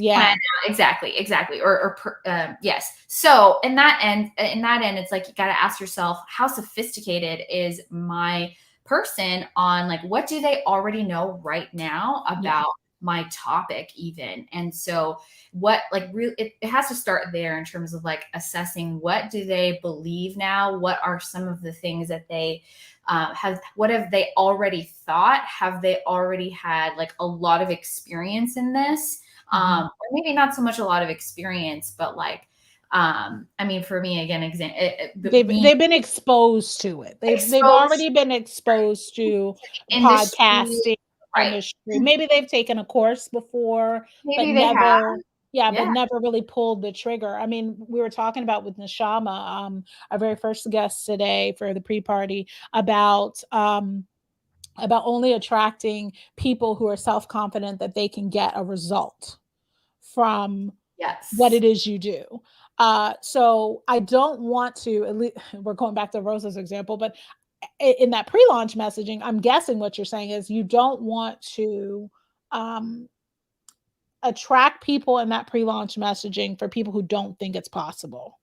Right. Yeah. Like they do have to see themselves. There has to be some level of their own understanding that podcasting or achieving the outcome of having a podcast is that's actually a possibility. So like for me, again, like it would be very possible and believable for me to, if I knew like Rosa already had the experience of doing this, she has so many testimonials, right? And so it's like, okay, amazing. Like you've already sold me on like you being the right person to guide me. But like now it's just a matter of like, what do I need to hear to believe in my own ability to achieve that outcome with a guide, right? Like the guide, if you already have your testimonials and experience, like that's easy, right? Like that's going to be a very easy way to insert that into your content. But where pre-launch really is whatchamacallit, it's not so much about the business owner's experience and like testimonials and results yet. Like that's a little bit later in the customer journey, but a little earlier on, it's so much more about like, what is this person? How can we more deeply empathize with the right person based on what the right or the most appropriate start phase of where they're at and what they believe about themselves, the industry, the topic. And again, I could talk so much more about this in terms of like the connections that they have. But yes, definitely starting with just really brainstorming what are all of the things that they might believe about themselves and the industry and the topic that you're even talking about. And you're noticing that you're brainstorming some objections that are a little bit like unaware. Those are, you want to see how much you can dial in your the beliefs that you're identifying to be more problem aware consumers. So I'm gonna ask a it depends question. Sure. So it'll probably be the answer. But I'm interested as far as timing. At what point should we start? putting out that content that is putting out those pre-launch signals. So we say, you know, hey, I think I put this thing together maybe 6 weeks or something. I don't remember. Put this event together 6 weeks. How long should I really be putting out that pre-messaging? And you're saying the pre-messaging is the time that we're trying to get them to the event. Yeah. So even before you even invite them to the free event that is meant to be the conversion event, I would say, so it's good that you pre-frame that with like, it depends, because I'm going to specify that more in terms of like, it depends on how new your offer is. Like, is it the first time you ever launched this offer?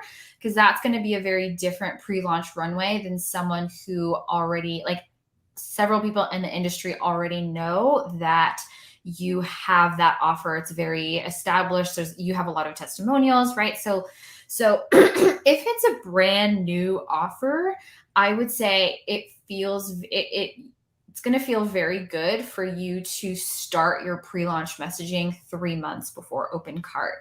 And that reason, and this is from like the whatchamacallit, from one of my very first launches that I ever wrote for. It was for a brand new offer, and I'm just going to say the stats right away, but like, we launched it in like it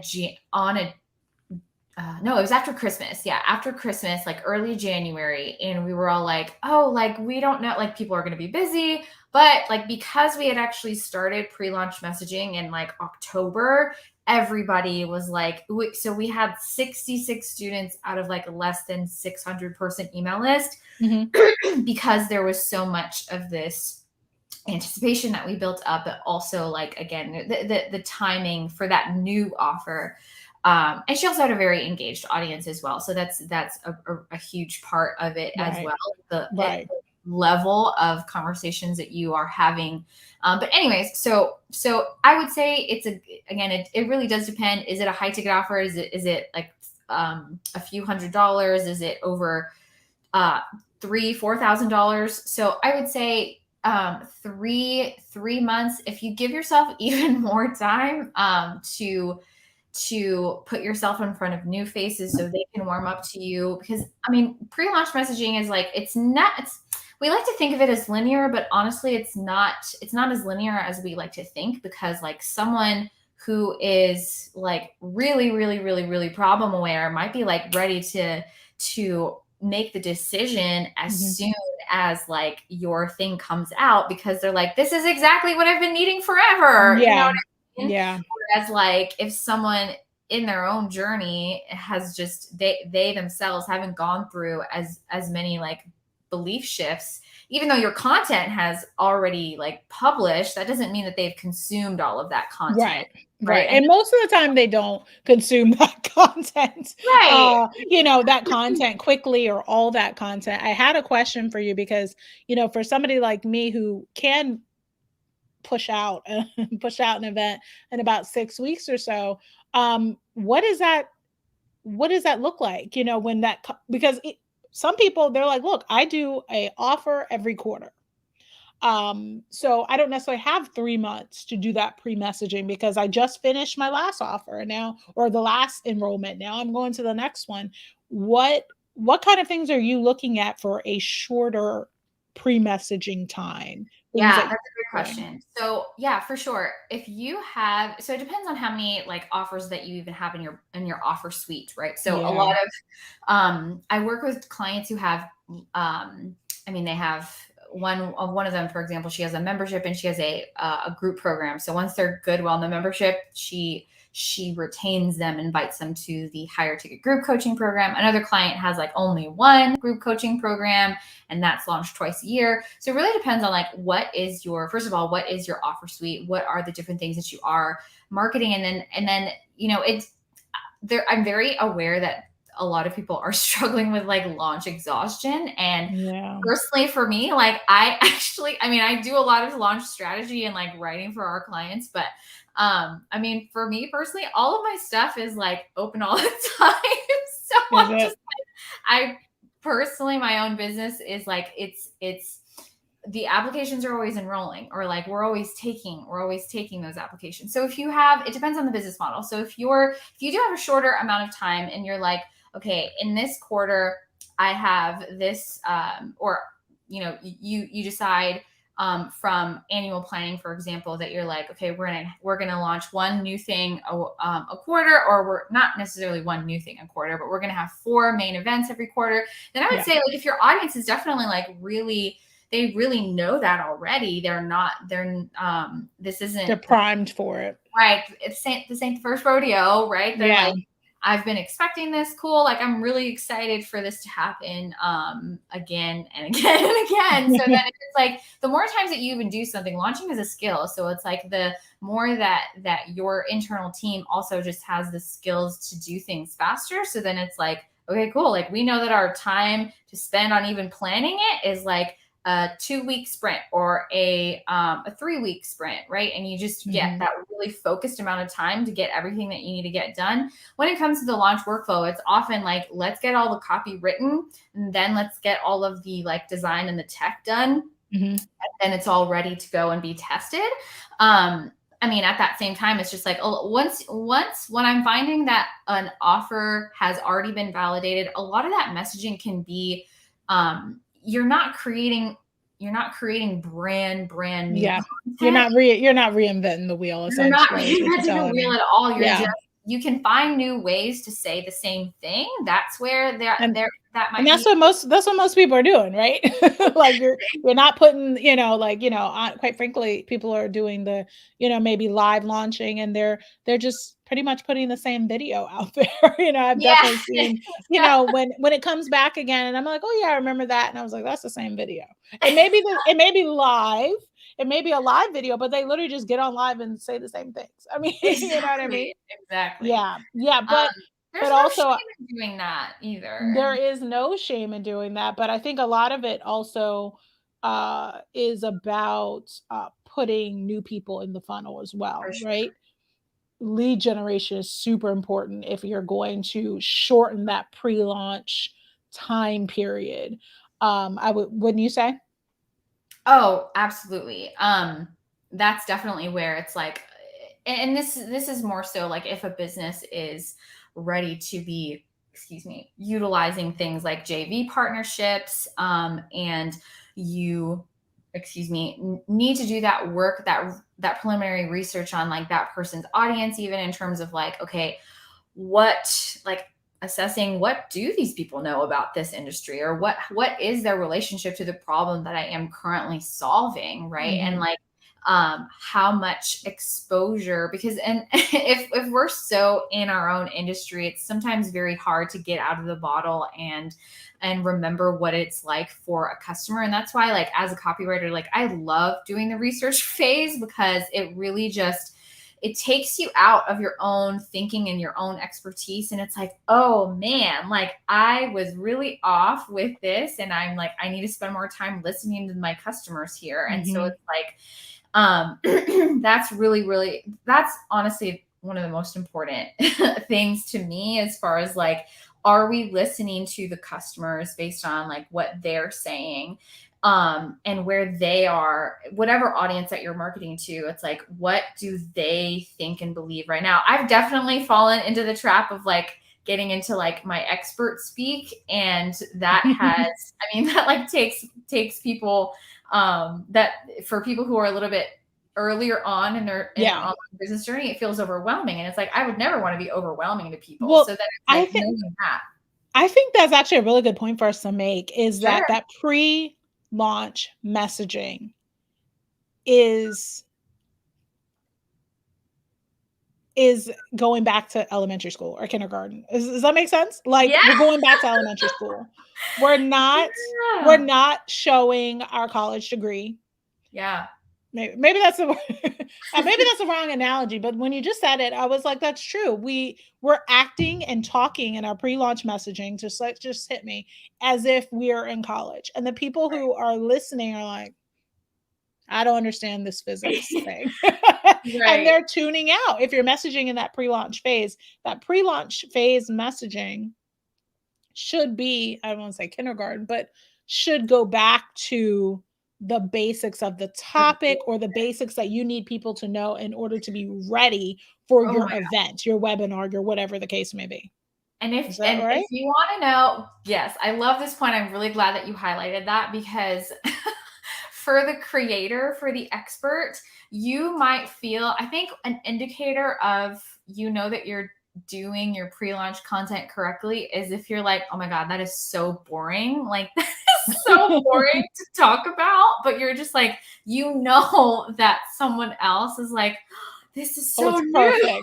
It's perfect. Yeah. Right? It's perfect. Like, yeah. so digestible for them. And like, I can't tell you how many times I've had a coaching call with a coaching client who was like, this is a little overwhelming to me. And I was like, what? Like, this is so, you're like, it's so easy. What are you talking about? And we're like, but there's it's like I'm studying physics all over again. I don't get it. Okay. I don't get a quantum, whatever you're talking about, the water ball and the how, whatever that formula y'all gave me, I never learned it because I didn't get it.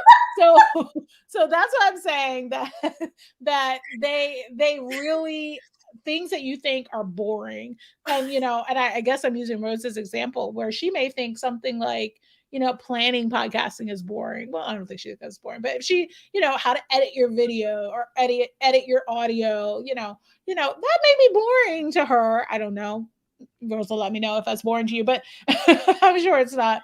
But it could be. But everyone's like, oh my goodness, that's the best. Those are the YouTube videos that get the most watches because we're just so interested in, which is the best podcast host, which is, we're interested in that stuff. And sometimes you have to go back down to, the elementary school to kind of get them to where you need them before the actual event. And I wanted to kind of shift gears a little bit, Jackie, so we can talk a little bit about the key elements of pre-launch and kind of like what are the definitives we need to have in our messaging. Whether or not that be email or certain things on social, whatever the case may be, what are the key elements that you need to have in your pre-launch? This is probably it depends answer. Oh my gosh, no, I love this question. But is it depends answer? Like, I don't know. It depends. No. I love this question. And I love that you were saying like, okay, should it be email? Should it be social media?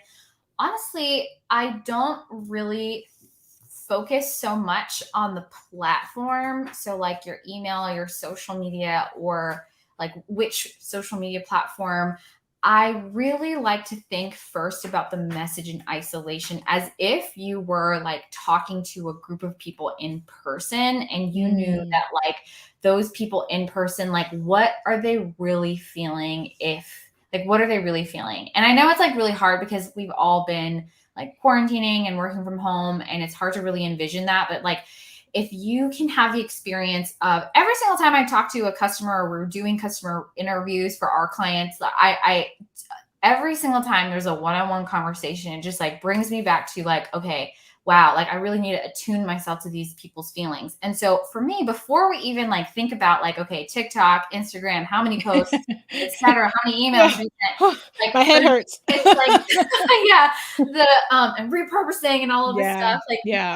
Like, those are so important. But I think like just from the very, very, very winding it back to the very, very, very beginning, it's like I'm talking to a person, and what are they feeling right now, and what are those? Can I map out? What are those feelings that they need to experience before having that security about purchasing an offer? So for example, some emotions that like, if we're writing an email sequence and I'm like, I'm doing an audit essentially of just like, how does this email sequence make people feel? I like to think about, where in our email campaign. So again, if I'm using email marketing, for example, or even if you don't use email, like this can still be utilized on like your social if you don't have an email list yet. But anyways, so the emotions that you want to be really attuned to are what stories of like relief, like the possibility of them finally not struggling all alone. Another emotion is like, oh man, like what can I say that would create a sense of excitement toward a new possibility of like something you don't really don't have to be struggling anymore. Like this can feel exciting, right? Like there's a new way. Another feeling that I like to tap into is that self-trust to be able to follow through on a commitment. So for example, if you're inviting them to a free webinar, right? And they sign up, but then they're like, oh, I'm not going to attend. Like, I would rather watch Netflix at this time. Like, what do they need to say to be reminded of that version of themselves that's like, I'm actually going to follow through even though my excitement has faded, right? First off, let me relate it back to some things that we talked about with Neshama. You know, we talked about self-love, attraction. We talked about the power of not chasing after people. And you just brought up a really great point, whereas you're telling me some of my messaging needs to specifically relate to the fact that that person has their own self-love, their own confidence, that they will follow through in whatever it is that they're doing. Yes. And by us instilling that confidence in them, like, you will follow through, you will do this, you can make it, us saying we're confident that you are confident. Does that make any sense? I hope that makes sense to somebody out there, and I totally made the connection, so I'm so happy. I love that. But a piece of messaging that lets them know that I'm confident that you are confident. I'm confident in your ability to follow through and to get the result that you will get from attending or doing. I absolutely love that. And she talks about attraction and throwing that energy out there. So in your messaging, throwing that energy for, I'm confident in you and I'm confident that you're confident is a powerful message to send somebody in it. I wanted to go back to the last two, because there's three pieces you just said. You said that one. You said the first one. Sorry, I should have wrote things down. Like relief. The relief. Okay, so there's some sort of messaging about relief that there is a solution. Is that what you mean by that? Relief that they're not the only ones struggling. That they're not the only ones struggling. Got it. So some sort of messaging. And when you say messaging, that's whether it be a video, an email, but you're talking about story. Have a story about that. Is that what you're talking about? Yeah. So it could be a story. It could be, and a message can be found in a video. It can be found in a podcast. So for me, it's not so much the mechanism that the message is created that is the most important priority, right? Like however the message is communicated, whether that's through video, whether that's through podcasting, whether that's through, you being interviewed on a summit like this, right? That it's like, what is, and it definitely can be, I mean, I'm not a video expert and I'm not a podcasting expert, but it's like just focusing on that before you decide on like, okay, I'm going to communicate this message via video. Because I will say this, because one of my experiences with a client who she like paid a lot of money to a videographer and a lot of money on her photography, but her messaging was just not it didn't line up with her own audience. So it's just like, before we worry about those external the things, pretty, that's the pretty. Yeah. The messaging. Right. Can your messaging alone without any of those the pretty things, right? Can it stand on its own, and can it do the job of compelling I don't really love the word compelling, but just like, can that story alone attract enough to move someone and like really that story is enough for like that the emotion leveraged, propel somebody to propels that let me get a thesaurus through. Yeah. Yeah. And I say relief because like I remember this one particular email that one of my clients, I coached her on writing it. I was asking her all of these questions about like to help her uncover this story. And when she did, it was like, she put it out, she sent it via email, she put it on her Instagram. And like, honestly, that was probably the highest like replied email that she had gotten. It was the highest like engaged post on her Instagram, and like that drew so many more people to her webinar sign up page, which again, like this happened before like she had even announced that she had a paid program. So it was like that just knowing that those are the emotions that your potential buyer, like they are really feeling alone. What is the emotion that's going to counter that, or like that's going to bring this like equilibrium in terms of like, man, like, because there's so much friction, right, that someone may be internally experiencing. And when we're not attuning to those emotions earlier on in the customer journey, like we're really missing out on ways to again, so many people are just like tactics and tools, but it's like when you just come down to it, like we're human beings who have emotions, and like at the very, very core, like your own stories as a founder are sometimes exactly what your audience needs to hear to not just build that trust in you, but just like to feel more of that connection. I mean, I'm definitely a conversion copywriter, so I'm so very data driven, but I can't separate the data from like the actual humanness that creates that data from existing in the first place. So relief of not being alone anymore is a huge one that I've seen in a lot of our clients work in their own results in the pre-launch phase. Excitement. What was the second one? Oh, what was the second one? Excitement towards a new possibility. And later on throughout the customer journey, your messaging wants to turn, like you want to address how that excitement can then, it's not just the honeymoon phase, right? Like you want to lead into like, how are we going to turn this excitement to security in themselves and in me? And it's never so much like, when it comes to sales, like there's often always like there's always that beginning of excitement, but then like what's really going to lead them to that security is like, that happens a little bit later on, of course, but like, it's okay for that excitement toward like a new possibility to be what they allow themselves to feel. Because I think if you have a buyer who is not excited about a possibility and then like they purchase something and they're just like, oh, okay, I'm here. Like that's not an ideal buyer. You know what I mean? No. Yeah. You don't want someone to not have experienced this aliveness about them. And because that contributes to their own self-confidence to achieve an outcome with you as their guide. Oh, Neshama, you and Jackie, I hope you two meet because a lot of things that you're saying is coming out again in this. A lot of things that Neshama was saying in Self Love Church that we had earlier today at 1:30 p.m. Eastern time is coming back and is and it's funny because I don't always make those concrete connections. And if you're like me and you don't make those concrete connections, we just made a concrete connection.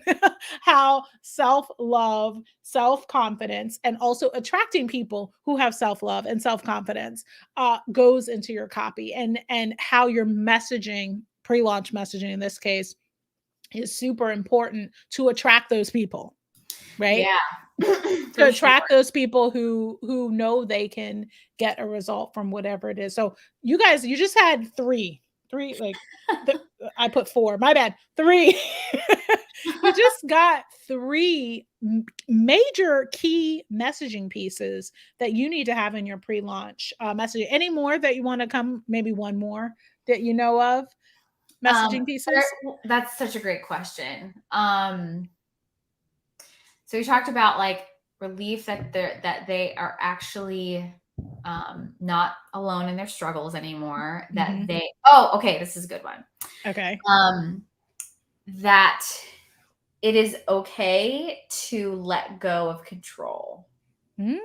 Okay, so our message out there, we're telling people this. It's okay to let go of control. I wouldn't say necessarily that, but like addressing where your messaging can be like really specific, and is that just like you're just calling it out, that like you are addressing, or they'll feel a lot of trust when, and this is not just from clients that I've seen this in my own business, where my own customers they came to me thinking, and a lot of them, and I'm so thankful for them, but just like that a lot of them came to me saying that, like, you know, I really struggled with like letting go of control in this area of my business. Yeah. And where just like that specificity, and granted, you know, this may be a little bit different based on your business model. You know, whether you're a service provider, whether you're a coach, whether you have both of those sides of your business. But there is, you know, there at some point, like there's different layers where a buyer is like, not just the stage where like they're DIYing everything and then they're ready to start delegating, but like rather like even when they're further on and they've already started to like let go and start delegating things and start like reaching out for help. I think that as well too. It's like letting go control, and on the other side of that, allowing themselves to receive support is also just is something to be addressed. And I mean, because again, if someone has really struggled with that for a really long time, it's okay to bring that up in not, I wouldn't say like necessarily the way that I've done it. I'm just going to share an example. I'm bringing it back to examples.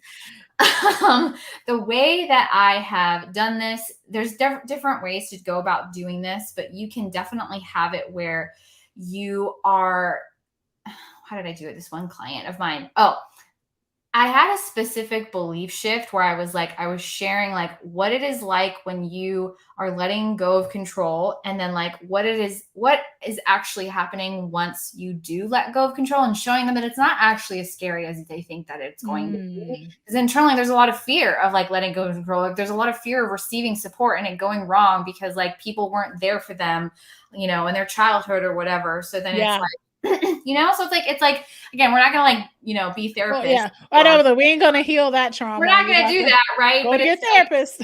Kindly, very kindly, and just like acknowledging it and showing them that it's like that was, and just bringing it to light that it's like it's nothing to be afraid of, and that is something that's happening to, or like if that is something that is happening to them, what can you show them that's going to put that fear at ease? So a lot of our clients have said like, I'm very organized. So like they had so much relief towards like not, to like letting go of a lot of the things that they were doing on their own. And so I'm like, amazing. Like we got this. And so like when they're able to see that before they even have become a client of ours, like it becomes solidified again as we like start working together. But even just like, what are those things that you can just embody in your content that are really going to just allow your customer, and again, this has nothing to do with the product itself, right? It doesn't necessarily have to tie directly to, but it's just about how you embody these values of yours that like really align with what your customer is also like. Maybe they really value it, but they haven't spent as much time embodying that value as they see in you, and that's the sort of anchoring that a potential customer is like, I'm really attracted to this person because I know I really value that, but I know I need to spend more time with this person, or I need to spend more of that I need to be reminded again, if they know that they're afraid of letting go of control, and they've been actively working on that, right? And they see someone who they're at least self-aware of it, makes them feel safer to let go and more secure toward change, and not like it's going to be untethering, or that like, oh my gosh, like I can't handle this change, this is too much change for me, but that it's like, I got this. Sorry about that. I will say this. So as you were talking, I thought, okay, well, a great way to put that messaging out of, you know, it's okay to be afraid, you know, this is how we can ease that, will be a really great testimonial of somebody of the like, right? So if you yourself like, look, I don't know how to change fear because again, I want to attract people that aren't afraid, but you are going to attract people that have that little bit of a trigger, I guess, where there is a little bit of fear in their standoffishness, or their pullback. They're not sure. They're kind of on the edge. perhaps a really good testimonial where somebody shared the like feeling. I don't have that feeling, but I can share someone who had the feeling and that Yeah. how it impacted them making the leap. What was their transition? When did they feel safe to go and make that transition? So, I mean, that was just randomly something I was thinking about, but I wanted to make sure that we kind of got this last question in before the end. And that question is, how should someone pre-launch their first group coaching program? It's their very first time. We have a lot of people who say they want to do their first group coaching program, that like they're starting this year and offering a group coaching program. So how would somebody pre-launch? Before you answer that, so you can gather your thoughts on that one, before you answer that, I want to make sure that everybody has a ticket. So if you are doing a group coaching program, or you're building one right now, or you're interested in offering group coaching programs this year in 2022, that's what we're talking about during this event. We have amazing, amazing, amazing speakers. You just heard Jackie. You just heard Rosa. You just heard Neshama. And they've delivered in an hour live some amazing information about self-love, about starting a podcast, or launching a podcast, about pre-launch messaging. I know there's several things that Jackie just said. I was like, ooh, child, that is definitely going to be in my next pre-launch messaging for another event that I have coming up next month. But if you don't have a ticket yet, you want to make sure you go to fempreneuronline.com/event, because that's exactly what we're talking about for 2 days, the 13th and the 14th of this month. And we have speakers like Sherry Starr, Jesse Cox are talking about building a community. We have Amber McHugh, the great Amber McHugh, love her. We're talking about business planning. So as you grow your offer, now you got to shift some things in your business. And how does that look? How do we plan for growth? We got to talk about with Desola Davis, a longtime friend of Fempreneur Online. We're talking about the customer journey. We're having just a chat. DeSola brings it every time, but we're going to have a fireside chat where we just discuss and break it down. And she's been away a little, well, if you're on our email list, you hear from her, but otherwise go and check out that session, because it's going to be really good. And then look, IG reels and stories. I know I'm going to get my notebook out because Natasha Samuel, the great Natasha Samuel, she is right now just on fire. The Shine Online podcast she hosts, and she has the cutest reels and I'm like, why can't I make them so cute? They're cute. She always has her it's not green tea, it's some mocha. I don't know what the heck, the kombucha. Maybe she does kombucha. I don't know what's in her glass, but it's green and she always has it, and it's the cutest thing. So she's going to be teaching us about IG reels and stories and how we can use it to enroll our clients. So I'm super excited about that. And then we have two amazing panels, a client experience where you're going to get to listen to people who actually bought coaching programs this year. Why did they buy it?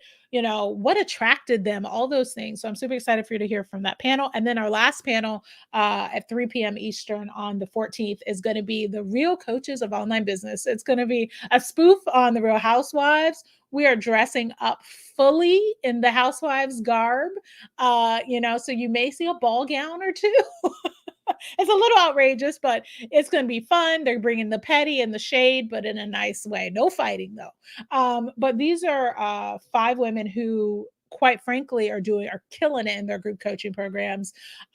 Jordan Gill, Rose Schlaff, Wendy Petties, Marisa Corcoran. Okay, I gotta learn how to say her last name. I'm gonna say it right, Marisa. And then I am missing somebody. Lord help me. Kiara Jones. There it is. Kiara Jones. They, all 5 of them have amazing group coaching programs, and they're successful at it. And they're going to tell us how they did it, marketing it, all those things. So you want to make sure you tune into that very last session. We also have a DJ. We also have networking. It's all going down in the Hopin platform. So you want to make sure they're live. I know people are like, oh, I just watched the replay.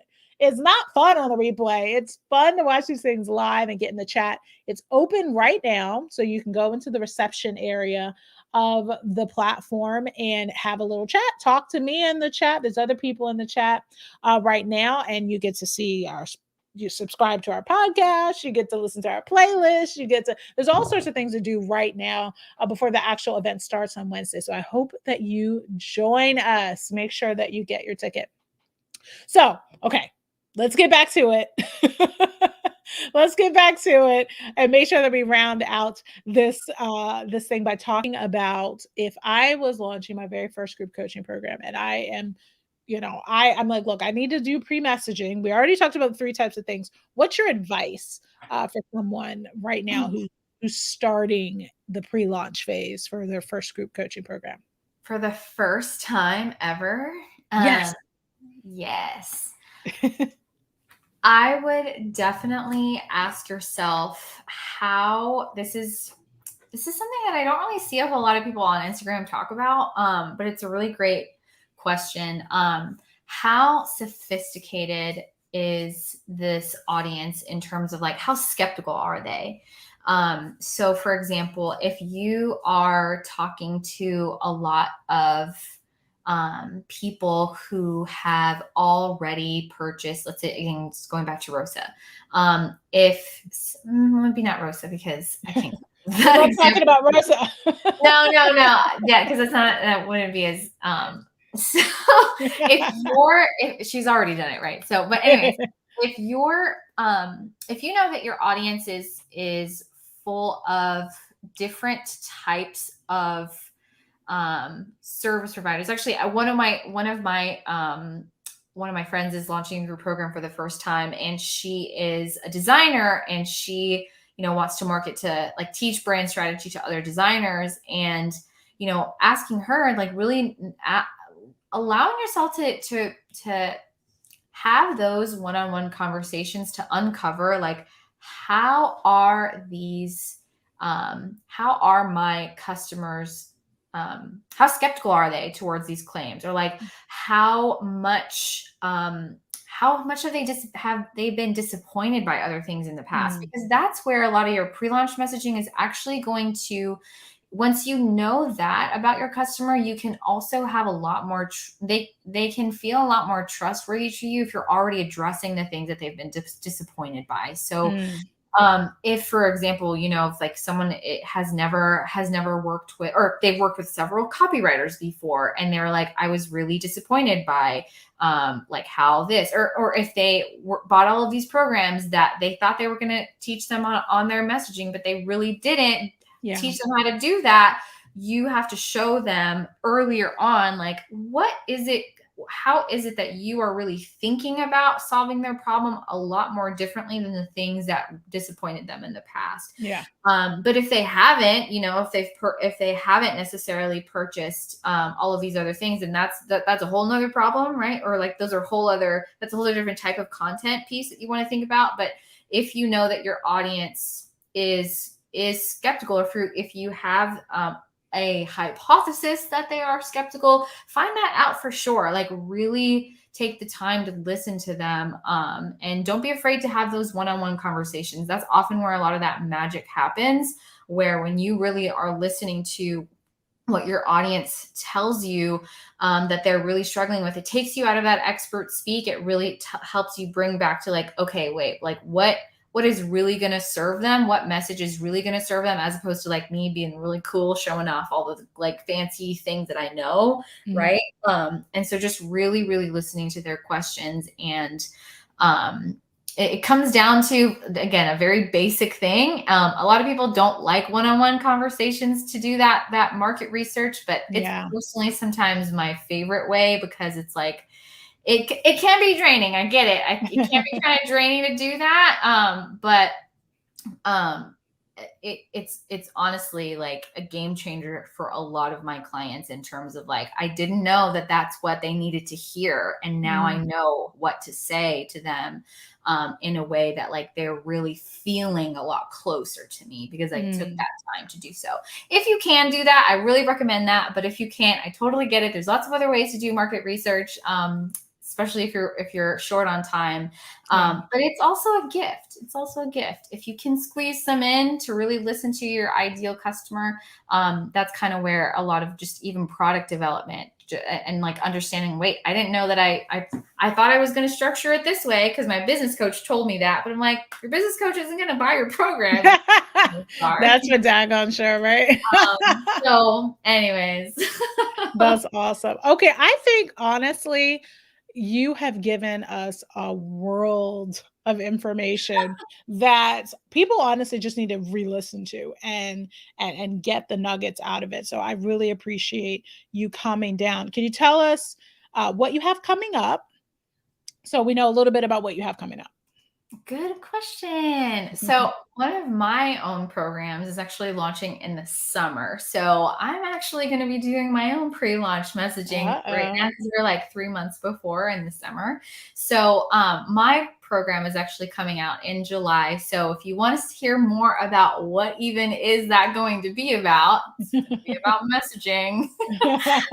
You can go on, subscribe to my email list. But if you want to get started on pre-launch messaging right now, I do have a workbook that is a Google Doc to make it super easy because I know PDFs can get like sucked into the vortex of your downloads folder. So if you want to download that, start working on it right away, you can head to jackiesunga.co/pre-launch checklist, and you can start really working on it right now for yourself. If you have that group program of yours that you're really excited about launching soon, and you want that messaging to be really, really on point for your customers. Yes. And tell us about your social. Where can we engage with you on social? My favorite place to hang out is on Instagram. So Jackie Sunga. Oh, sorry, there's no dot. Jackie Sunga. Yeah. I confuse everybody that way. It's all right. Sunga Co, no dot. And then send me a DM. I love connecting with people via voice memo. Let me know what you're working on because I love cheering on other female entrepreneurs. I think it just lights me up seeing so many women create their own things and bring ideas to fruition. Yes. So I'll be your cheerleader. Yes, that is so awesome. Thank you so much again for doing this and pouring into us over the last hour. You guys, I made it. I feel like I should give my own self a daggone clap. I did 3 hours. No, but that's okay because we're about to do 5 hours on Wednesday. So it's going to be really cool. But I have the help with some really great guest speakers. I'm telling you. So, so make sure that you guys tune in. Definitely. Jackie, you got your ticket. I don't know. I gave you a free ticket. Just so you know, speakers get free tickets. But anyway, that I just put her on the spot, didn't I?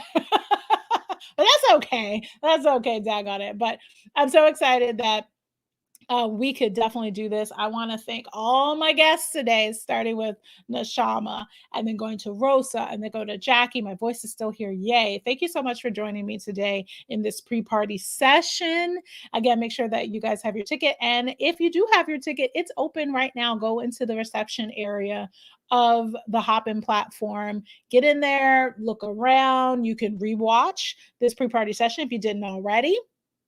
And I'm so excited to see, let me see who commented. Neshama still here talking about the housewives. That was pretty awesome. Thank you guys for tuning in live. For those who did, thank you so much. And let me see, anything else that we have to say? I always have to make sure, what are the things I gotta make sure I say? But yeah, make sure that you guys go into the reception area and check in and make sure that you're able to get in to the reception area. If there's nothing else, guys, thank you so much for joining us. Make sure that you subscribe to the podcast, Fempreneur Coach Connection, the same name. And yeah, I guess what I say in all the podcasts, I say, who's next? I guess I'll say it now. Who's next? Thanks for joining us, y'all.